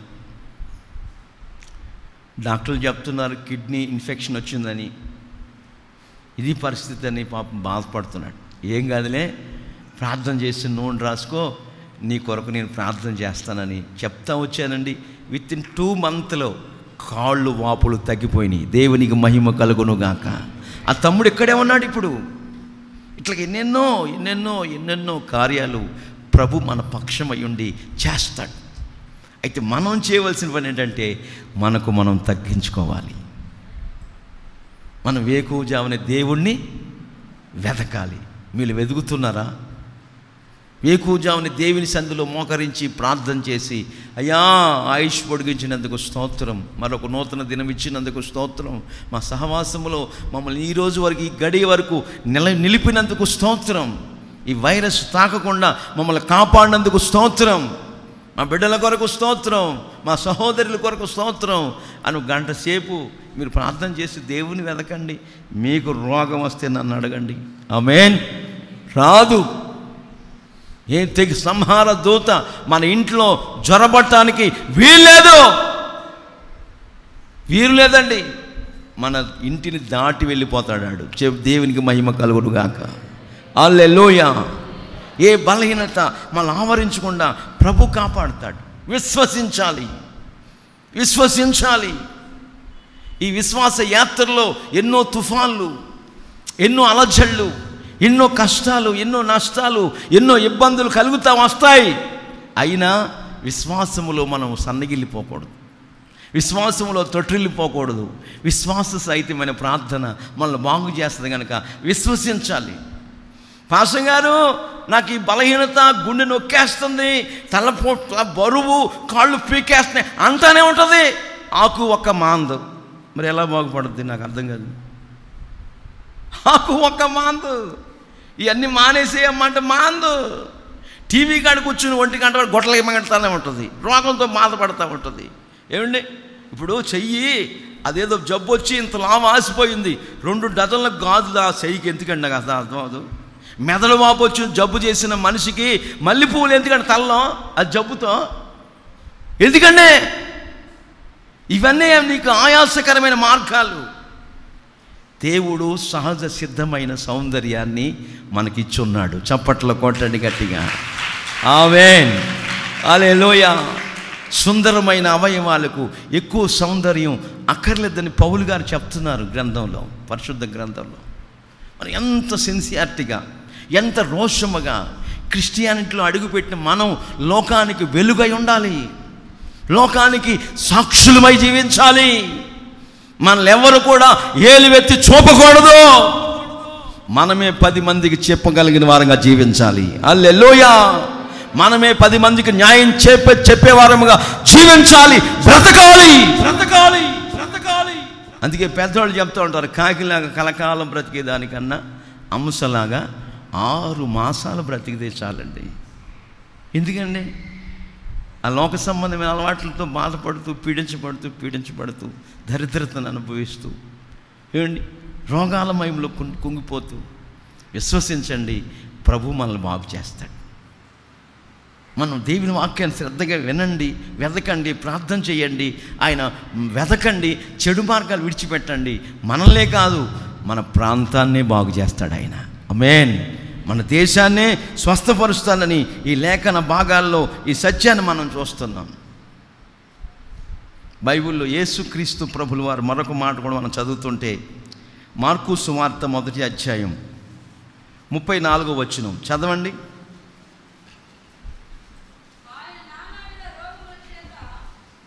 ఆయన యేసుక్రీస్తు ప్రభుల వారు నానా విధములైన రోగముల చేత పీడించబడుతున్న అనేకులను స్వస్థపరిచి అనేకుల దయ్యాలు వెళ్ళగొడతా వచ్చాడు. ఆమేన్. ఇక్కడ ఒక మర్మం దాగుంది. ఇది మర్మంగా మనం గమనించుకోవాలి. ఎవరికి స్వస్థత కలుగుతుందంటే, ఎవరి జీవితాల్లో ఉన్న చీకటి శక్తులు పారిపోతాయంటే యేసయ్యను మనం ఎరిగి ఉండాలి. ఆమేన్. హల్లెలూయా. యేసయ్యను ఎరిగి ఉండాలి. కూడ తిరిగాడు, చేపలు తిన్నాడు, రొట్టెలు తిన్నాడు. ఏమండి, ప్రభువా నువ్వు దేవుడు అయితే, యేసు ప్రభువు అయితే నువ్వు నడిచినట్టుగా నువ్వు నడవాలన్నాడు. నీ విశ్వాసం నిన్ను నడిపిస్తుంది. పేతురు దిగినాడు అన్నాడు యేసయ్య. ఇన్ని అద్భుతాలు మహత్కార్యాలు చూసిన పేతురు రాణు వారికి దూరంగా ఉండి, అక్కడ ఇది చలికాలం వచ్చేసింది. ఈరోజు చాలా చలేసింది ఉదయం. ఏమండి, ఆ చలిమంటగాడు కూర్చుంటే ఆ చిన్నది అంటది, ఏయ్ ఆ 12 మందిలో నువ్వు ఒకడవు కదా అంటే, ఎవరు చెప్పారు నీకు? యేసు ప్రభు ఎవరు నాకు తెలియదు, నేను ఎరగను అన్నాడు. పేతురుతో ముందే చెప్పాడు ప్రభు, పేతురు నువ్వు నన్ను ఎరగనని 3 సార్లు, ఒక్కసారి కాదు 3 సార్లు బొంకిన తర్వాత నన్ను ఎరగనని తెల్లవారుజామున కోడుకు వస్తుంది నిజం అన్నాడండి. అలాగే ముమ్మారు ఎరగను అన్నప్పుడు కోడి కూసింది. నా ప్రియ సంగమా, దేవుని బిడ్డలారా, మనకు స్వస్థత కలగాలంటే యేసుని ఎరిగి ఉండాలా. ఆమేన్. ఇంకొక విషయం, ఈ కోణంలో మరొక అనుభవం ఏంటంటే, భర్తను భార్య ఎరిగి ఉండాలా, భార్యను భర్త ఎరిగి ఉండాలి. ఏయో మాటలు చెప్తూ ఉంటారు, అనుమానంగా ఎక్కువ ఉంటారు కొంతమంది. ఈ అనుమానం ఎప్పుడైతే కుటుంబాల్లో చొరబడిందో ఆ కుటుంబం మొక్కలైపోద్ది. నీ భార్యను నమ్మాలి, నీ భర్తను నమ్మాలి, ఆ ఎరిగి ఉండాలి. ఇట్లాంటి అనవసరమైన మాటలు ఎప్పుడైనా ఎవరైనా చెప్తుంటే, ఆంటీలు అంత ముదురు ఆంటీలు కొంతమంది ఉంటారు, వచ్చి చెప్తున్నారు అనుకో, నోర్మై నా భర్త నాతో 16 సంవత్సరాల నుంచి కాపురం చేస్తున్నాడు, 3 పిల్లల్ని కన్నాను నేను, నా భర్త ఎట్లాంటి వాడు నాకు తెలుసు, నోర్మై అని అన్నావు అనుకో, ఇక మళ్ళా నీ ఇంటికి ఆ మనిషి రాదు. కుటుంబాలని చిచ్చు పెట్టడానికి, కుటుంబాల్ని విచ్ఛిన్నం చేయడానికి సాతానుగాడు చేస్తున్న ప్రయత్నాలు. అట్లాగే మన యజమానుడు యేసయ్య. ఆమేన్. నిన్ను సృష్టించిన వాడు నీకు భర్త ఉన్నాడని బైబిల్ హెచ్చరిస్తుంది. మన యజమానుడైన మన భర్తను మనం ఏం చేసి ఉండాలా? ఎరిగి ఉండాలి. అప్పుడు శీఘ్రముగా స్వస్థత చేకూర్చబడునుగాక. శీఘ్రముగా మనలో ఉన్న చీకటి తొలగిపోవునుగాక. ఎరిగి ఉండాలి. ఎరగని వారంగా మనం ఉండకూడదు. నా విమోచకుడు సజీవుడని నేను ఎరుగుతున్నా అంటాడు యోబు గారు. అందుకే చిల్ల పెంకులతో గోక్కుంటున్నా. అతని ప్రతిష్టత, అతని త్యాగం చూడండి యోబు భక్తుడిది. చచ్చిపోయేటంత వరకు నేను నా యథార్థతను విడిచిపెట్టనని దేవుని సన్నిధిలో తీర్మానం చేసిన యోబు అంటాడు. నా శరీరం కుళ్ళిపోతుంది, మృతతుల్యమైపోద్ది, నేను సమాధి చేయబడతాను, ఇదిగో నా విమోచకుడు సజీవుడని నేను ఎరుగుదును. కుళ్ళిపోయిన ఈ మృతతుల్యమైన దేహములోంచి కూడా నన్ను మళ్ళా బ్రతికిస్తాడు ఆయన. చప్పట్ల కొట్టండి గట్టిగా. హల్లెలూయా. మళ్ళా బ్రతికిస్తాడు. నా విమోచకుడు సజీవుడని నేను ఎరుగుదును. యేసుక్రీస్తు ప్రభులు వారి వద్దకు వచ్చిన అనేక రోగులను, దయ్యాలు పట్టుకున్న వారిని తీసుకొస్తుంటే దయ్యాలు విడిచి వెళ్ళిపోయేటట్టుగా, రోగులు బాగుపడేట్టుగా ఆయన చేతుల నుంచి స్వస్థపరుస్తూ వచ్చాడు. కారణం ఏంటంటే వాళ్ళందరూ ఆయన ఎరిగి ఉండుట ద్వారా. మేన్, నువ్వు నేను సహోదరి సహోదరులారా, ఆయన శక్తివంతుడని, ఆయన రోషము గల దేవుడని, ఆయన గాయాల్లో స్వస్థత ఉందని ఎరిగి ఉండాలా. ఎరిగిన వారు బలహీనులు కారు. ఆమేన్. ఎరిగిన వారు దరిద్రతను అనుభవించరు. ఎరిగిన వారు అంతకంతకు వర్ధిల్లుతూ ఆశీర్వదించబడుతూ ఆత్మ సంబంధమైన ఆరోగ్యాన్ని పొందుకుంటూ మరి భౌతిక సంబంధమైన స్వస్థతను అనుభవిస్తూ ప్రభు మార్గాల్లో సాగిపోతారు. కారణం ఏంటంటే వాళ్ళు విశ్వాస వీరులు. ఆమేన్. విశ్వాసమందు స్థిరంగా ఉన్నవాళ్ళు. అందుకే బైబిల్ హెచ్చరిస్తుంది, నా ప్రియ సహోదరి సహోదరులారా, మన మాట అవునంటే అవునన్నట్టుగా ఉండాలి, కాదంటే కాదన్నట్టుగా ఉండాలి. అంతేగాని అంతకు మించి వేరొక మాట ఉండకూడదు. మనం ఏ మాట చెప్పినా దాన్ని 100% తూచా తప్పకుండా పాటించాలి. నేను ఎవరికైనా ప్రాంతానికి వస్తానని చెప్తాను, వెళ్ళలేని పరిస్థితి ఉన్నప్పుడు మళ్ళీ ఫోన్ అన్నా చేస్తాను. ఫోన్ కలగకపోతే కుర్రోడ్డు పంపిస్తాను. ఒకసారి అలాగే జరిగింది. వాళ్ళకి వస్తానని చెప్పాను, వెళ్ళలేకపోయాను. నా పరిస్థితి మరి వేరే పని తగిలింది. ఫోన్ చేద్దామంటే ఫోన్ కాల్ కలవట్లా. 60 రూపాయలు ఛార్జీ ఇచ్చి వాళ్ళకి చెప్పి రమ్మని కుర్రోడ్డు పంపించాను. ఎందుకంత అవసరత? వాళ్ళు మనసు అదొక రకం పెట్టుకుని వస్తానట్టు రాలేదే పాస్టర్ గారు అనుకుంటాడు కదా. 60 రూపాయలు ఛార్జీ ఇచ్చి అంత అవసరం ఎందుకు? మన మాట చెప్పాము, రావట్లేదని వాళ్ళకి కబురు తెలియాలా అంతగా. ఏమండి, నేను ఎవరికైనా ఒక టైం చెప్పారంటే ఆ టయానికి ముందే వెళ్ళాలని ప్రయత్నం చేస్తాను. పాస్టర్ గారు, మా ఇల్లు మారుతున్నాం, ఇంకొక ఇంట్లోకి వెళ్తున్నాం, మీరు వచ్చి ప్రార్థన చేయండి అంటే, అమ్మ నేను సరిగ్గా ఈ టైంకి వస్తాను అన్నాను. వస్తాను అంటాడు కానీ పాస్టర్ గారు 20 నిమిషాలు లేట్ అవ్వదేంటి అని. ఇద్దరు లేరు అక్కడ, భార్యాభర్తలు ఇద్దరు లేరు. నేను 5 నిమిషాల ముందే కూర్చున్నా. చిన్న కూతురు వెళ్ళి పిలుచుకొచ్చింది. ఇక అప్పుడు వాళ్ళు అనుకున్నారు, దైవజనులు అంటే ఆ టయానికి వస్తారు. ఆమేన్. ఇవన్నీ జరిగిన సంభవాలు. మన జీవితాల్లో ఆయన ఎరిగి ఉండాలి. మన జీవితాల్లో ఆయన్ని వెదకాలి. మనం ఆయన సన్నిధిలో వేకువజాన్ని వెతుకుచు ఆయన సన్నిధిలో ప్రార్థించుకోవాలి. మన చెడు మార్గాలు విడిచిపెట్టాలి. మనకు మనం తగ్గించుకోవాలి. తిరుగుబాటు స్వభావాలను విడిచిపెట్టాలి. తిరుగుబాటుదారులకి ఆ నడినెత్తి నుండి అరిపాద వరకు స్వస్థత కొంచెమైన కలగదని యెషయా గ్రంథం 1వ అధ్యాయంలో చదివాం. అన్నిటిని విడిచిపెట్టి మనకు మనం తగ్గించుకొని ఆయన వెతుకుచు చెడు మార్గాలు విడిచిపెట్టి ప్రియులారా ఆయన వెతుకుతూ ఆయన ప్రత్యక్షత కొరకు ఎదురు చూస్తున్నప్పుడు ఆయన మన ఆకాశమందున దేవుడు మన ప్రార్థన ఆలకించి మనల్నే కాకుండా మన దేశమును స్వస్థపరుస్తాడు. మేన్, మన ప్రాంతాన్నే బాగు చేస్తాడు. చూడండి ఇక్కడ వాగ్దానం, నేను నీకు ఆరోగ్యము కలుగు చేస్తాను, నీ గాయమును మాన్పొదును.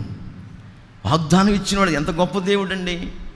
వాగ్దానం ఇచ్చినవాడు ప్రియులారా 3.5 సంవత్సరం సారేపతి ఊర్లో విధవరాల్ని పోషించినవాడు. వాగ్దానం ఇచ్చినవాడు పరలోకము నుండి అగ్ని కురిపించి దహించు దహన బలిని దహింపజేసినవాడు. ఏలియా దినాల్లో అగ్నినేత్రము కలిగిన వాడు. మన దేవుణ్ణి పిలిస్తే పలుకుతాడు ఆయన. ఆమేన్. ఆయన మాట్లాడే దేవుడు. ఆమేన్. హల్లెలూయా. నీ విరోధుల పక్షమున యుద్ధం చేస్తాడు. నీ అవమానానికి నిందలకు ప్రతిగా రెట్టింపు ఘనతనిస్తాడు. నువ్వు ఒంటరి దానివని ఒంటరి వాడివని అనుకోవద్దు. నువ్వు ఒంటరి వాడిగా ఉంటే 2వ వ్యక్తిగా ఆయన ఉంటాడు నీ పక్కనే. ఆమేన్. నువ్వు ఇద్దరే ఉంటే 3వ వ్యక్తిగా ఆయన ఉంటాడు. మీరు 3గురుగా ఉంటే 4వ వ్యక్తిగా ఆయన ఉంటాడు. హల్లెలూయా. ఒంటరిగా ఉన్నాడు దానియేలు సింహబోన్లో. 2వ వ్యక్తిగా తన దూతను పంపించి నోళ్ళు ఏం చేశాడు? మోపించాడు. ఇద్దరుగా ఉన్నారు, పౌలు శీలలు చెరసాల్లో. మూడో వ్యక్తికి ఆయన దిగి వచ్చి ఒక ఊపిపేడు చెరసాల పొందాలి. చప్పట్లు కొట్టండి గట్టిగా. భూకంపం కలిగింది. ముగ్గురుగా ఉన్నారు అగ్ని గంధకాల్లో. నాలుగో వాడికి వచ్చి అగ్ని మంటలు చల్లార్చాడు. ఆమేన్. ఇక మీరు ఈ రోజు నుంచి ప్రారంభించాలా. మీరు ముగ్గురుగా ఉంటే నాలుగో వ్యక్తి ఉన్నాడు. మీరు నలుగురుగా ఉంటే ఐదో వ్యక్తి ఉన్నాడు. ఆ ఐదో వ్యక్తే మిమ్మల్ని వాక్యములో పెంచుతున్న మీ సంఘ కాపరి. హల్లెలూయా. మీరు ఏది చేసినా, ఏది కొంటున్నా ఇంకొక వ్యక్తికి కొనాలా వద్దా? ఆ ఇంట్లో పెళ్ళి అయిందంటండి. పెళ్ళి అవుతే 65,000 రూపాయలు బట్టలు తీశారంట. చిట్నాయ్ కన్నా 65,000 రూపాయలు బట్టలు తీస్తే ఇక ఆ బొట్టది ఆడుస్తుందని అని ఆడుతుందని బొట్టది కూతురు, చిన్న కూతురు, ఇద్దరు కూతురు వాళ్ళకి ఏడుస్తుంటే దీనికి ఆకలేసి ఉంటుందిలే, పాలు తక్కువ అయి ఉంటాయి అని వెనీలా ఐస్ క్రీమ్ తెచ్చారండి. నాకు ఐస్ క్రీమ్ అది అంటుందంట. ఐస్ క్రీమ్ తింటలా ఏంటి అని ఏడుపంటే 65,000 రూపాయలు పెట్టి బట్టలు కొన్నారు పెళ్ళికి, 6,500 పెట్టి దైవ సేవకులకు బట్టలు తీయాలి. ఇది నా ఏడుపు. చిన్న పిల్ల వాళ్ళు మనోనేత్రం వెలిగి 7,000 రూపాయలు పెట్టి బట్టలు తీసి ఆ పాస్టర్ గారు తెచ్చిచ్చారు. నిజమండి. మీరిద్దరుగా ఉంటే ఇంకొక వ్యక్తి ఉన్నాడు మీ పక్కన, ముగ్గురుగా ఉంటే ఇంకొక వ్యక్తి ఉన్నాడు. మరిచిపోకూడదు. సేవకుడు మర్చిపోయినా, మీరు మర్చిపోయినా, మరిచిపోవుటకు అన్యాయస్తుడైన దేవుడు కాదు. పరిశుద్ధులకు చేస్తున్న ఉపచారాన్ని మరిచిపోవుటకు అన్యాయస్తుడైన దేవుడు కాదు. మీరు చేసిన దానికి ప్రతిఫలముగా రెట్టింపు ఆశీర్వాదాల చేత, ఆశీర్వాదపు వనరుల చేత మనందరినీ నింపుతాడని లేఖనం చెప్తుంది. పౌలు ఖైదీగా పట్టబడి ఆయన ఇటలీ నుండి బయలుదేరి మరొక ప్రాంతానికి వెళ్ళిపోతున్నాడు. తుఫాను ప్రారంభమైంది. ఆ తుఫానులో ఆ వాడ బద్దలైపోకుండా దేవుడు వాళ్ళని కాపాడే నిమిత్తమై ఒక దీవికి వెళ్ళిపోయారు. మిలేత్ అనే ప్రాంతాల దీవికి వెళ్ళిపోయారు. అక్కడ అడవి ప్రాంతంలో, అడవి జనుల్లో, అడవి ప్రజల్లో ప్రియులారా పంప్లీ అనే ఒక అడవి నాయకుడు ఉన్నాడు. ఆ నాయకుడు వాళ్ళని చేర్చుకున్నాడు. ఈ చలికి, సముద్రపు అల్ల చేత, వాన తాకిడికి, తుఫాను తాకిడికి ఇల్లు ప్రియారా ఈ బట్టలన్నీ తడిచిపోయినేమో అని వణుకుపోతుంటే పౌలు గారు ఉన్న వాళ్ళంతా ఖైదీలంతా పొలాలు ఏరి తెచ్చుకొని మంటేసుకున్నారు. పౌలు గారు కూడా అన్ని పొలాలు ఏరి తెచ్చి భుజం మీద పెట్టుకొస్తుంటే ఆ పొలంలోంచి వచ్చింది ఏంటది? సర్పం వచ్చి చెయ్యి పట్టుకుని కస్ కస్ అని కొడతా ఉంది. దేవుడు న్యాయాధిపతి తుఫాన్లోంచి బతికించబడి వచ్చిన ధర్మదేవత ఈయన్ని తప్పించుకోలేదు.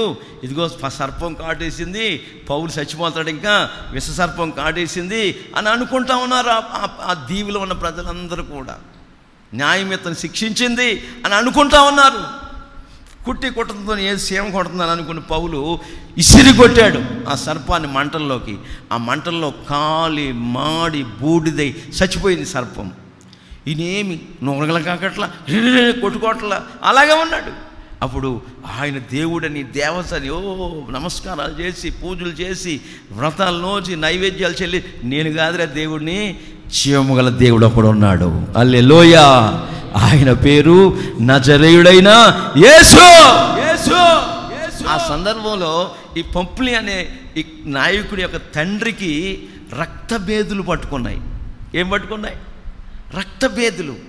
అపోస్తుల గారు 28 అధ్యాయాలు మీరు చదువుకోండి, సమయం అయిపోయింది మనకి. 28 అధ్యాయాలు చదువుకోండి. రక్తభేదులు పట్టుకున్నాయండి వాళ్ళ తండ్రికి, ఆ నాయకుడి యొక్క తండ్రికి. కట్టుకుంటే పౌలు గారు చేతులుంచి ప్రార్థన చేశాడు. వెంటనే బాగుపడ్డాడు.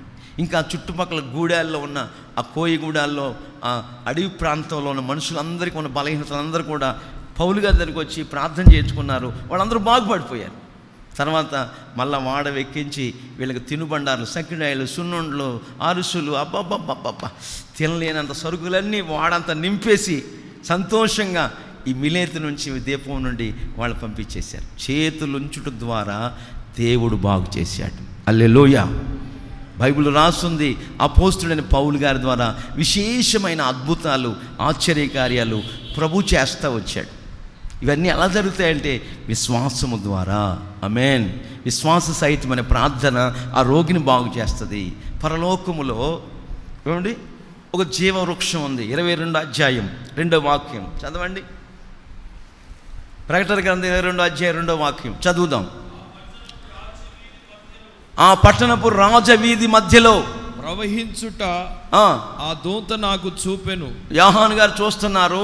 ఆ నది యొక్క ఈవలను ఆవలను జీవవృక్షం, ఆ నది యొక్క 2 ఒడ్డులు, అవతల ఒడ్డు యువతల కుడి ఎడమల వైపు జీవవృక్షం ఉండెను. జీవవృక్షం ఉంది. అది నెల నెలకు ఫలించుచు, అది నెల నెలకు ఫలించుచు 12 కాపులు కాయును. 12 కాపులు కాస్తుంది. ఆ వృక్షం యొక్క ఆకులు జనములను స్వస్థపరచుటకై వినియోగించును. జనములు స్వస్థపరచుటకై ఆ వృక్షము, జీవ వృక్షం యొక్క ఆకులను జనములను స్వస్థపరచుటకై ఉపయోగించుదురు, వినియోగించుదురు, వాడుకొందురు. హల్లెలూయా, హల్లెలూయా. మనం ఆరాధిస్తున్న యేసయ్య ఎవరు? జీవము గల దేవుడు. హల్లెలూయా. జీవాధిపతి. ఈ జీవాధిపతి అయిన యేసయ్య గాయాల్లో స్వస్థత ఉన్నట్లుగా పరలోకములో ఈ జీవవృక్షపు ఆకులు ఔషధముగా స్వస్థత కొరకు వాడతారని బైబిల్లో 22వ అధ్యాయం మరి చివర కూడా చదువుతుంటే ఆ జీవవృక్షము, ఈ జీవవృక్షమునకు హక్కు గలవారమై ఈ గుమ్మముల గుండా ఆ పట్టణంలోనికి ప్రవేశించినట్లు తమ వస్త్రములు ఉదుక్కున్న వారు ధన్యులు. వస్త్రములు ఉదుక్కున్న వారు ధన్యులు. వాళ్ళు పరలోక రాజ్యంలోకి వెళ్తారు. అక్కడ జీవవృక్షం ఫలాలు ఉంటాయి, ఆకులు ఉంటాయి. అక్కడ రోగం ఉండదు. ఆమేన్. అక్కడ ఆకలి ఉండదు, అక్కడ దరిద్రత ఉండదు. దానికి సాదృశ్యంగానే ఆత్మ సంబంధంగా ఇక్కడ వాటి అన్నిటినీ అనుభవించాలి మనం.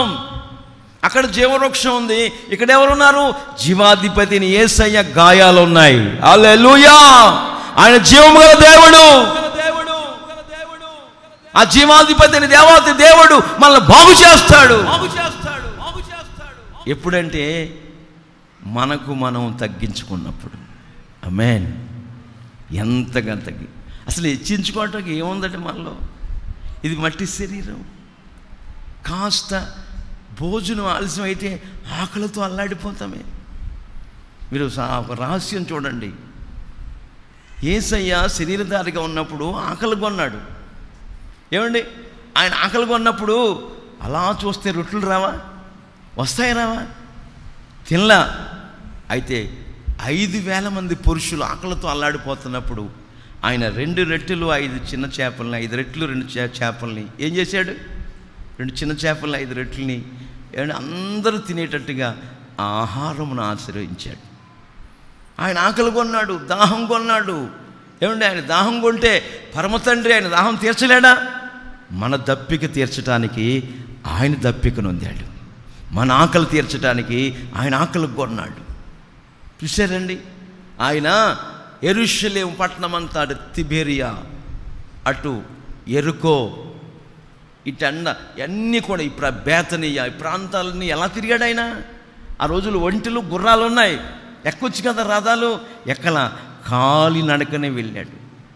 ఆయన వెళ్ళాలనుకుంటే తిబెరియాలో ఏమండి కళ్ళు మోస్తే యెరికోలోనే ఉంటాడు, ప్రత్యక్షమవుతాడు. ఆయన ఆది సంభూతుడు. అట్లాంటి మహిమలు కలిగిన దేవుడు మన దేవుడు. వెళ్ళొచ్చు కదా, వెళ్ళలేదు. ఆయన కాలి నడకనే వెళ్ళాడు. చూడండి ఎంత విచిత్రం. చూసారా? ఇట్లాంటి అనుభవాలు కలిగిన మనం ఆరాధిస్తున్న యేసయ్య గాయాల్లో స్వస్థత ఉంది. అందుకే ఆయన చెప్తున్నాడు, నా బిడ్డలారా నేను మీకు ఆరోగ్యం కలుగు చేస్తాను, మీ గాయములు మాన్పుతాను. గాయాలంటే దెబ్బలు తగిలి గాయాలు కాదు. కొంతమంది చెప్పినట్టు పిల్లలు వినకపోతే అదొక గాయం. తల్లిదండ్రులకు పిల్లలు చెప్పినట్టు వినకపోతే వాళ్ళు గాయాలుగా ఉంటారు, గుండెల్లో గాయపరచబడతారు. ఒక ఆమె ఒక యవ్వనస్తుడిని ప్రేమిస్తుందంట. నేను ముగించబోతున్నాను. ఆ ప్రేమకు అడ్డంగా ఈ యవ్వనస్తుడు తల్లి ఉందంటాడు. తల్లి అడ్డంగా ఉందంట. ఆ ప్రేమించే ప్రేమికురాలు అంటదంట,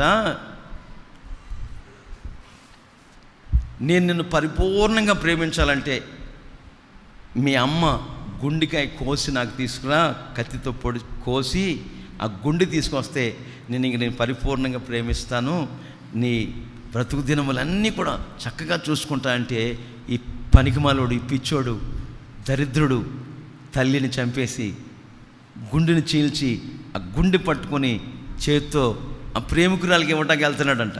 వెళ్తుంటే మధ్యలోకి వెళ్ళాడు, ఒక రాయి తగిలి, గొప్పు తగిలి రాయి కాలుకి బోర్ల పడ్డాడంట. చెయ్యికి తలకి గాయాలైపోయినాయి. ఆ గాయమైన పక్కనే ఆ గుండె పడిపోయి ఇట్ట మూసుకుంటూ తిరుగుతుండదంట. ఆ గుండె మాట్లాడుతుందంట, నానా నా కుమారుడా దెబ్బ తగిలిందా? గుండె మాట్లాడుతుందంటండి. అరే నా తల్లిని ఎంత ఉత్కృష్టున్నాయి, మూర్ఖుడినాయి, దరిద్రున్నాయి, గర్వాంతుడినాయి, కఠినున్నాయి చంపేసుకున్నానే. నేను బాధలో ఉంటే నా తల్లి మాట్లాడుతుంది, గుండె మాట్లాడుతుంది. తల్లి ప్రేమ అట్లాంటిదండి. మీ సేవకుల ప్రేమ కూడా అట్లాంటిది. హల్లెలూయా, హల్లెలూయా. నేను ఎప్పుడు నా అన్నదమ్ముల కొరకు, నా తల్లి కొరకు ఏడ్చినట్టు నాకు తెలియదు. మీకు ఏదైనా అవుతే నేను మనసులో ఏడ్చుకుంటూ కన్నీళ్ళు వెడుస్తూ ప్రార్థన చేస్తాను. అందుకే దేవుడు నన్ను ఈ స్థితిలో ఉంచాడు.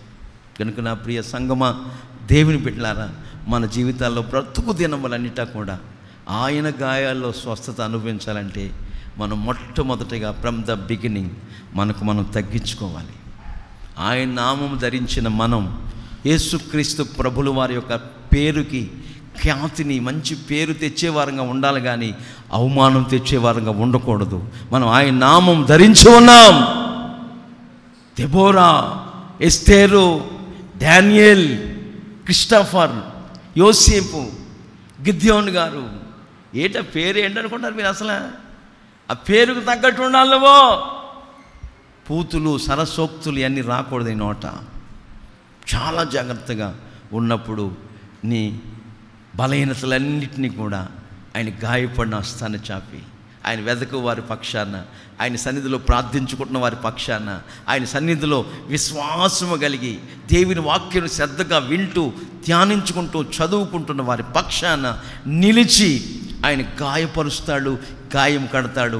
ఆయన చేతులే గాయపరుస్తాయి, ఆయన చేతులే మనల్ని స్వస్థపరుస్తాయని యోబు గ్రంథంలో చదివినట్టుగా, ప్రభువా నువ్వు నన్ను స్వస్థపరిస్తే నేను స్వస్థతను అందుకుంటాను, యేసయ్యా నువ్వు నన్ను రక్షిస్తే నేను రక్షణ పొందుతాను, నిన్ను స్తోత్రించుటకు, నిన్ను స్తుతించుటకు నేను మొదలు పెడతానయ్యా అన్నట్టుగా ఇర్మియా గారు మన జీవితాల్లో ఆయన ఎంత విశ్వాసం ఉంచి ఆయన వెతుకుచూ తగ్గించుకుంటూ మన చెడు మార్గం విడిచిపెట్టినప్పుడు మనల్నే కాకుండా మన కుటుంబంలో ఉన్న వారందరికీ ఆరోగ్యాన్ని చేకూరుస్తాడు, ఆయన నెమ్మదిని చేకూరుస్తాడు. అందరూ మోకరించండి. యేసయ్యా, యేసయ్యా నేను నీకు ఆరోగ్యం కలుగు చేస్తానని, మీ గాయములు మాన్పుతానని మీరు చెప్పిన మాట కొరకై స్తోత్రాలు. ఈ పునరుద్ధానపు ఆరాధనలో మేము మీ పేరు పెట్టబడిన వారమని, మీ పేరు పెట్టబడిన మీ ప్రజలమైన మేము మాకు మేముగా తగ్గించుకున్నప్పుడు, మా చెడు మార్గములు విడిచిపెట్టినప్పుడు, మిమ్మల్ని వెతికి మీ సన్నిధిలో ప్రార్థించుకుంటున్నప్పుడు మా ప్రార్థన ఆలకించి మమ్మలను, మా పిల్లలనే కాకుండా మా ప్రాంతాన్ని స్వస్థపరుస్తానని, మా దేశమునే స్వస్థపరుస్తానని సెలవిచ్చిన మాట కొరకై స్తోత్రం నాయనా. నువ్వు స్వస్థపరుస్తావయ్యా, మేము స్వస్థత పొందుకుంటాం. నువ్వు రక్షిస్తావయ్యా, మేము రక్షణ పొందుకుంటాం. నిన్ను కీర్తించుటకు, నిన్ను స్తోత్రించుటకు మేము సంసిద్ధులమై ఉంటామని ప్రవక్త చెప్తున్నట్లుగా ఆయనే గాయపరుస్తాడు, ఆయనే స్వస్థపరుస్తాడు. అమ్మా నీ విశ్వాసం గొప్పది, నువ్వు కోరినట్టే అవునుగాక, అవునుగాక. మీలో ఎవరైనా రోగులై ఉంటే దైవ సేవకుల్ని పిలిపించుకొని ప్రార్థించుకోండి. అతడు నూనె రాసి ప్రార్థన చేస్తాడు. మీలో ఉన్న విశ్వాసము ద్వారా మీరు స్వస్థత పొందుదురుగాక, బాగుపడుదురుగాక. హల్లెలూయా, హల్లెలూయా. ఆయన గాయాల్లో స్వస్థత ఉంది. ఆయన ఎరిగిన వారందరూ స్వస్థత పొందుకుంటారు. నాకు ఆయుష్ పొడిగించయ్యా అని కన్నీళ్లు విడుస్తూ హిజ్కియా ప్రార్థన చేసుకున్నప్పుడు అంజూరపు ఆకులు ముద్ద తీసి హిజ్కియా పుండు మీద పెట్టగా అతడు స్వస్థత పొందెను, బాగుపడెను. దైవ సేవకుడు మీకు ఒక దూతగా, మీ కుటుంబానికి కాపరిగా, మీరు ముగ్గురుంటే నాలుగో వ్యక్తిగా దైవ సేవకుడు మీ పక్కనే ఉంటాడు. మీరు మర్చిపోకూడదు, కలలో కూడా మర్చిపోకూడదు. దైవ సేవకుడు మీ కొరకు సమర్పించుకొని, మీ కొరకు ప్రతిష్ఠించుకొని, మీ కొరకే సమస్తాన్ని త్యజించుకొని, ప్రాంతం కాని ప్రాంతానికి, ఊరు కాని ఊరికి వచ్చి దేవుని చేత పంపబడిన వాడై అపోస్తుల పరిచర్యలు, అపోస్తుల సహవాసములు, అపోస్తుల ప్రార్థనలో స్థిరపరచబడిన వారమై, వేరుపారుచున్న వారమై ఆయన వెదికే వారికి ఆయన ప్రత్యక్షమవుతాడు. నన్ను జాగ్రత్తగా వెదుకువారు నన్ను కనుగొంటారన్నట్టుగా మన జీవితాల్లో అట్లాంటి అనుభవాలు కలిగి ఉండాలి. చివరికి మనం పరలోకానికి వెళితే అక్కడ జీవ వృక్షం ఉంటుంది. దాని ఆకులు మనకు ఆరోగ్యాన్ని ఇస్తాయి, స్వస్థతను చేకూరుస్తాయి. ఈ జీవ వృక్షమునకు హక్కు గలవారై పట్టణము గుండా ప్రవేశించువారు తమ వస్త్రములు ఉతుక్కుని తెలుపు చేసుకున్నవారు ధన్యులు. ఒక ధన్యకరమైన జీవితాన్ని అనుభవిస్తారని ఇంతవరకు పరిశుద్ధాత్ముడు మనతో మాట్లాడారు. అయ్యా, నేను హెచ్చించుకోవటానికి నాలో ఏమీ లేదయ్యా, తగ్గింపు స్వభావం నాకు దయచేయదయ్యా. దైవసేవకుడు హెచ్చరిస్తున్నట్టుగా నీ వాక్యాన్ని ధ్యానించుకునే మనసు నాకు ఇవ్వండి అయ్యా. వేకువజామున నిన్ను వెదికే ధన్యత నాకు దయచేయి ప్రభువా. మా చెడును విడిచిపెట్టే ఆ త్యాగం మాలో కలుగు చేయండి. ఏ అపవిత్రతకు మాలో చోటు లేకుండా, ఏ తిరుగుబాటు స్వభావానికి మాలో చోటు లేకుండా యేసయ్యా మమ్మల్ని పవిత్రపరచండి, పరిశుద్ధపరచండి అని అందరూ ప్రార్థన చేసుకోండి. మీకోసం ప్రార్థన చేయబడుతుంది. ప్రార్థన. హల్లెలూయా, హల్లెలూయా, హల్లెలూయా. షబాలా ఖబాలా రిమాలా షమాలా ఈ ఖబాలా.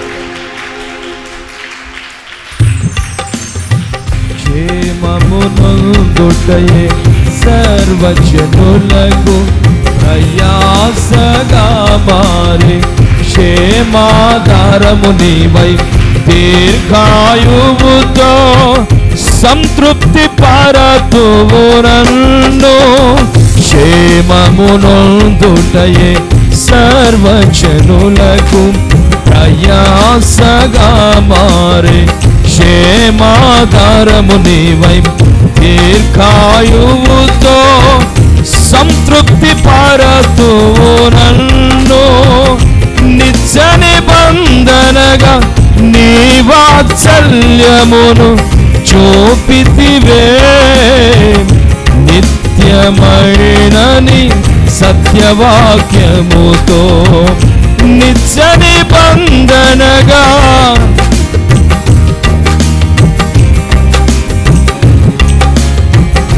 నిత్యమైనని సత్యవాక్యముతో. సజీవుడవైనా యేసయ్యా నిన్నాశ్రయించిన నీ వారిని సహాయుడవై తృప్తి పరచితివే. సముద్రమంతా సమృద్ధితో సజీవుడవైనా యేసయ్యా నిన్నాశ్రయించిన నీ వారికి సహాయుడవై తృప్తి పరచి పరచితివే సముద్రమంతా సమృద్ధితో ఆనందించద నీలో. గట్టిగా కొడుతూ చివరిగా ఆమేన్. ఆనందించద నీలో అనుదినము కృప పొంది ఆరాధించద నిన్నే ఆనందధ్వనులతో. సజీవుడవైనా యేసయ్యా ధనరాశులే ఇలా ధనవంతులకు ఈ లోక భాగ్యము దాచిన మేలులెన్నో దయచేసినావే ఇహ పరమున నాకు. ధనరాశులే ఇలా ధనవంతులకు ఈ లోక భాగ్యము దాచిన మేలులెన్నో దయచేసినావే ఇహ పరమున నాకు. పరమరాజ్యములో మహిమతో నింపుటకు చూపితివే పరిపూర్ణమైన నీ ఉపదేశమును. పరమరాజ్యములో మహిమతో నింపుటకు అనుగ్రహించితివే పరిపూర్ణమైన నీ ఉపదేశమును. శ్రమల మార్గమును నిరీక్షణ ద్వారముగా చేసితివే శ్రేష్టమైన నీ వాగ్దానములతో. శ్రమల మార్గమును నిరీక్షణ ద్వారముగా చేసితివే శ్రేష్టమైన నీ వాగ్దానములతో. సంతోషంగా సజీవుడవైనా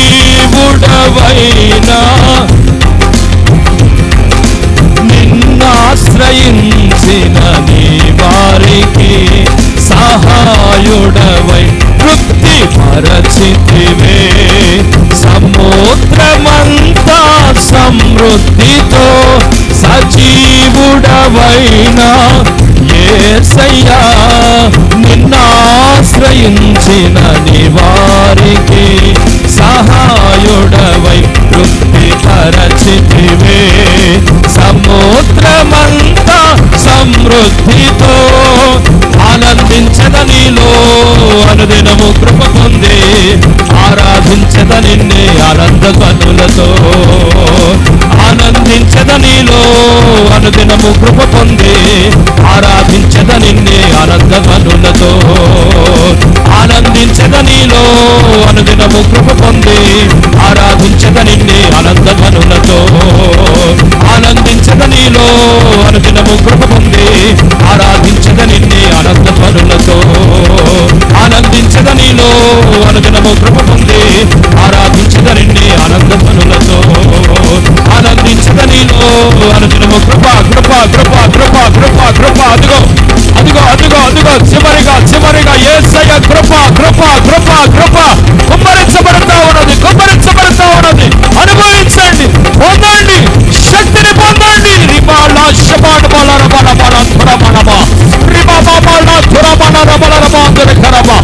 పరిపూర్ణమైన ఆరోగ్యాన్ని దేవుడు కలుగ చేయబోతూ ఉన్నాడు. నీ గాయములిక మార్పించదను, నీ గాయములను మార్పెదను. ఆరాధన ఆరాధన ఆరాధన ఆరాధన ఆరాధన నీకే ఆరాధన నీకే ఆరాధన నీకే ఆరాధన నీకే.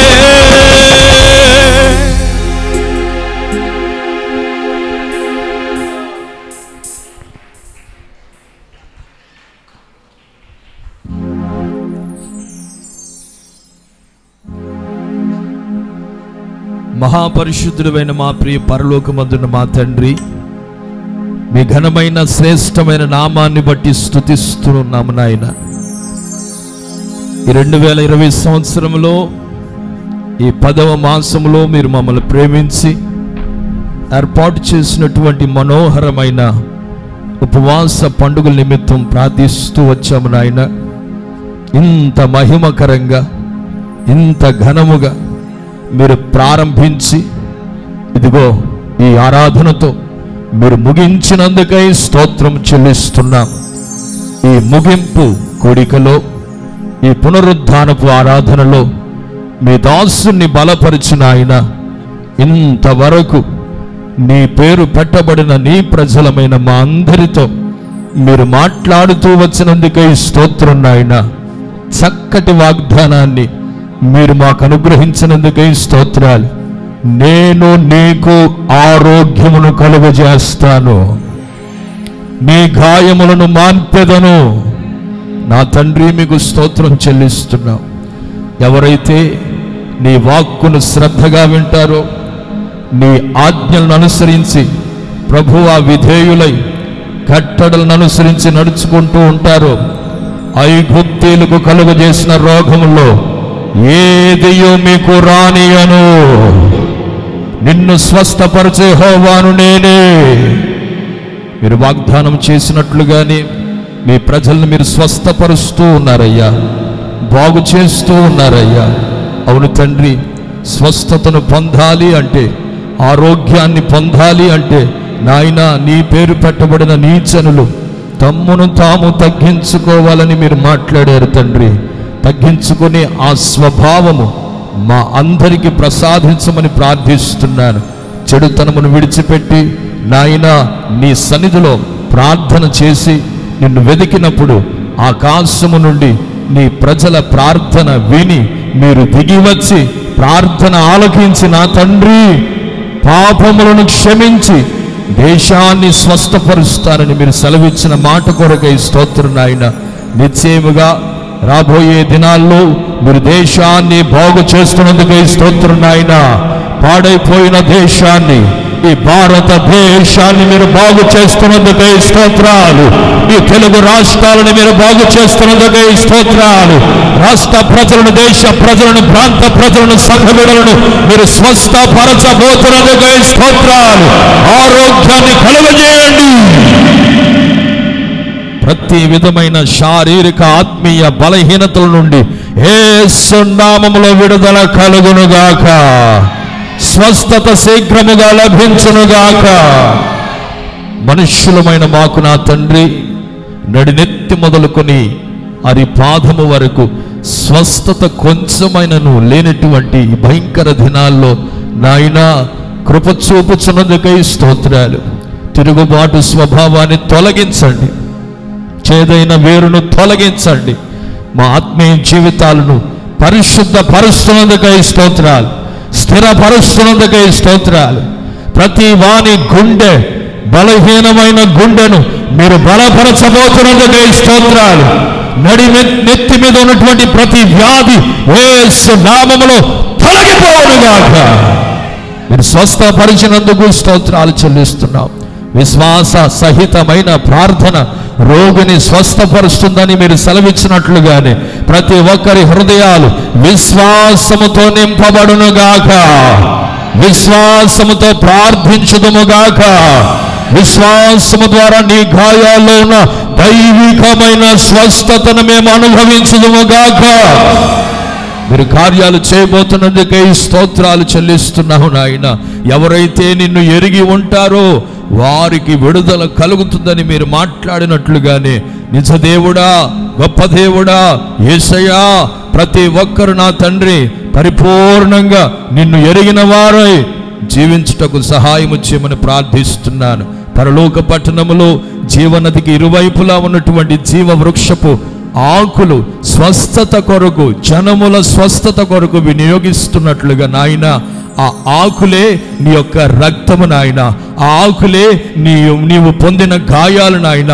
నీవు పొందిన గాయముల చేత ఈ క్రొత్త నిబంధన కాలములో మాకు మీరు స్వస్థత శీఘ్రముగా మీరు అనుగ్రహిస్తున్నందుకై స్తోత్రం నాయన. మీరు పొందిన దెబ్బల చేత, మీరు పొందిన గాయముల చేత మీరు మాకు స్వస్థతను ప్రసాదించమని ప్రార్థిస్తూ ఉన్నాను. ఎవరైతే బలహీనులుగా ఉన్నారో నా తండ్రి, ఈ ఆరాధనలో పాలు పొందిన ప్రతి ఒక్కరిని మీ వాక్కుల చేత దర్శించి బలపరిచినందుకు స్తోత్రం నాయన, స్వస్థపరిచినందుకు స్తోత్రం నాయన, బాగు చేసినందుకు స్తోత్రం నాయన, నిలువెల్లా ఉన్న గాయములను మీరు మాన్పినందుకు స్తోత్రం. సంపూర్ణంగా బాగు చేసి స్వస్థపరిచి నీ నిత్యత్వానికి, నిత్య జీవానికి, మహిమ కలిగిన రాజ్యానికి పరిశుద్ధులుగాను, నిర్దోషులుగాను, నిందారహితులుగాను సిద్ధపరచుకున్నామని ప్రార్థిస్తున్నాను. ఈ ఆరాధనలో చివరి కొడికలో మీ దాసుని నోటి గుండా మీరు పలికించిన శ్రేష్టమైన మాటలు ప్రతి ఒక్కరి హృదయాల్లో పరిశుద్ధాత్మ దేవుడా నీరు కట్టి ఫలభరితంగా మార్చి, ఆశీర్వదించి, ప్రయోజనకరంగా మార్చి, ప్రభువా ఇక నుండి ఒక ప్రత్యేకంగా, మహిమకరంగా, ఆశీర్వాదకరంగా నీ ప్రజలను నడిపించుకొని మీ ఘనమైన నామానికి మహిమ తెచ్చుకోండి. మీ సేవకులు మీరు వాడుకున్నందుకై స్తోత్రాలు. ఈ వార పరిచర్య అంతట్లో మీరు తోడుగా ఉండి నడిపించమని, మహిమ, ఘనత, ప్రభావాలు మీరు మాత్రమే పొందుకొనమని ఆరాధనలో పాలు పొందిన ప్రతి ఒక్కరిని మీ కృప కలిగిన హస్తాలకి సమర్పిస్తూ యేసయ్య పరిశుద్ధ నామములో ప్రార్థించి అడిగి వేడుకొనుచున్నాము నా పరమ తండ్రి. ఉద్యమంగా చెప్తారా? ఉత్సాహంగా చెప్తారా? కేకలు వేస్తూ గట్టిగా చెప్తారా? హల్లెలూయా, హల్లెలూయా, హల్లెలూయా.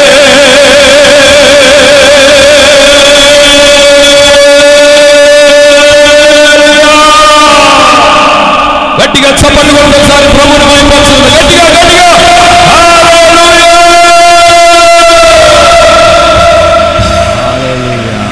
ఆమేన్.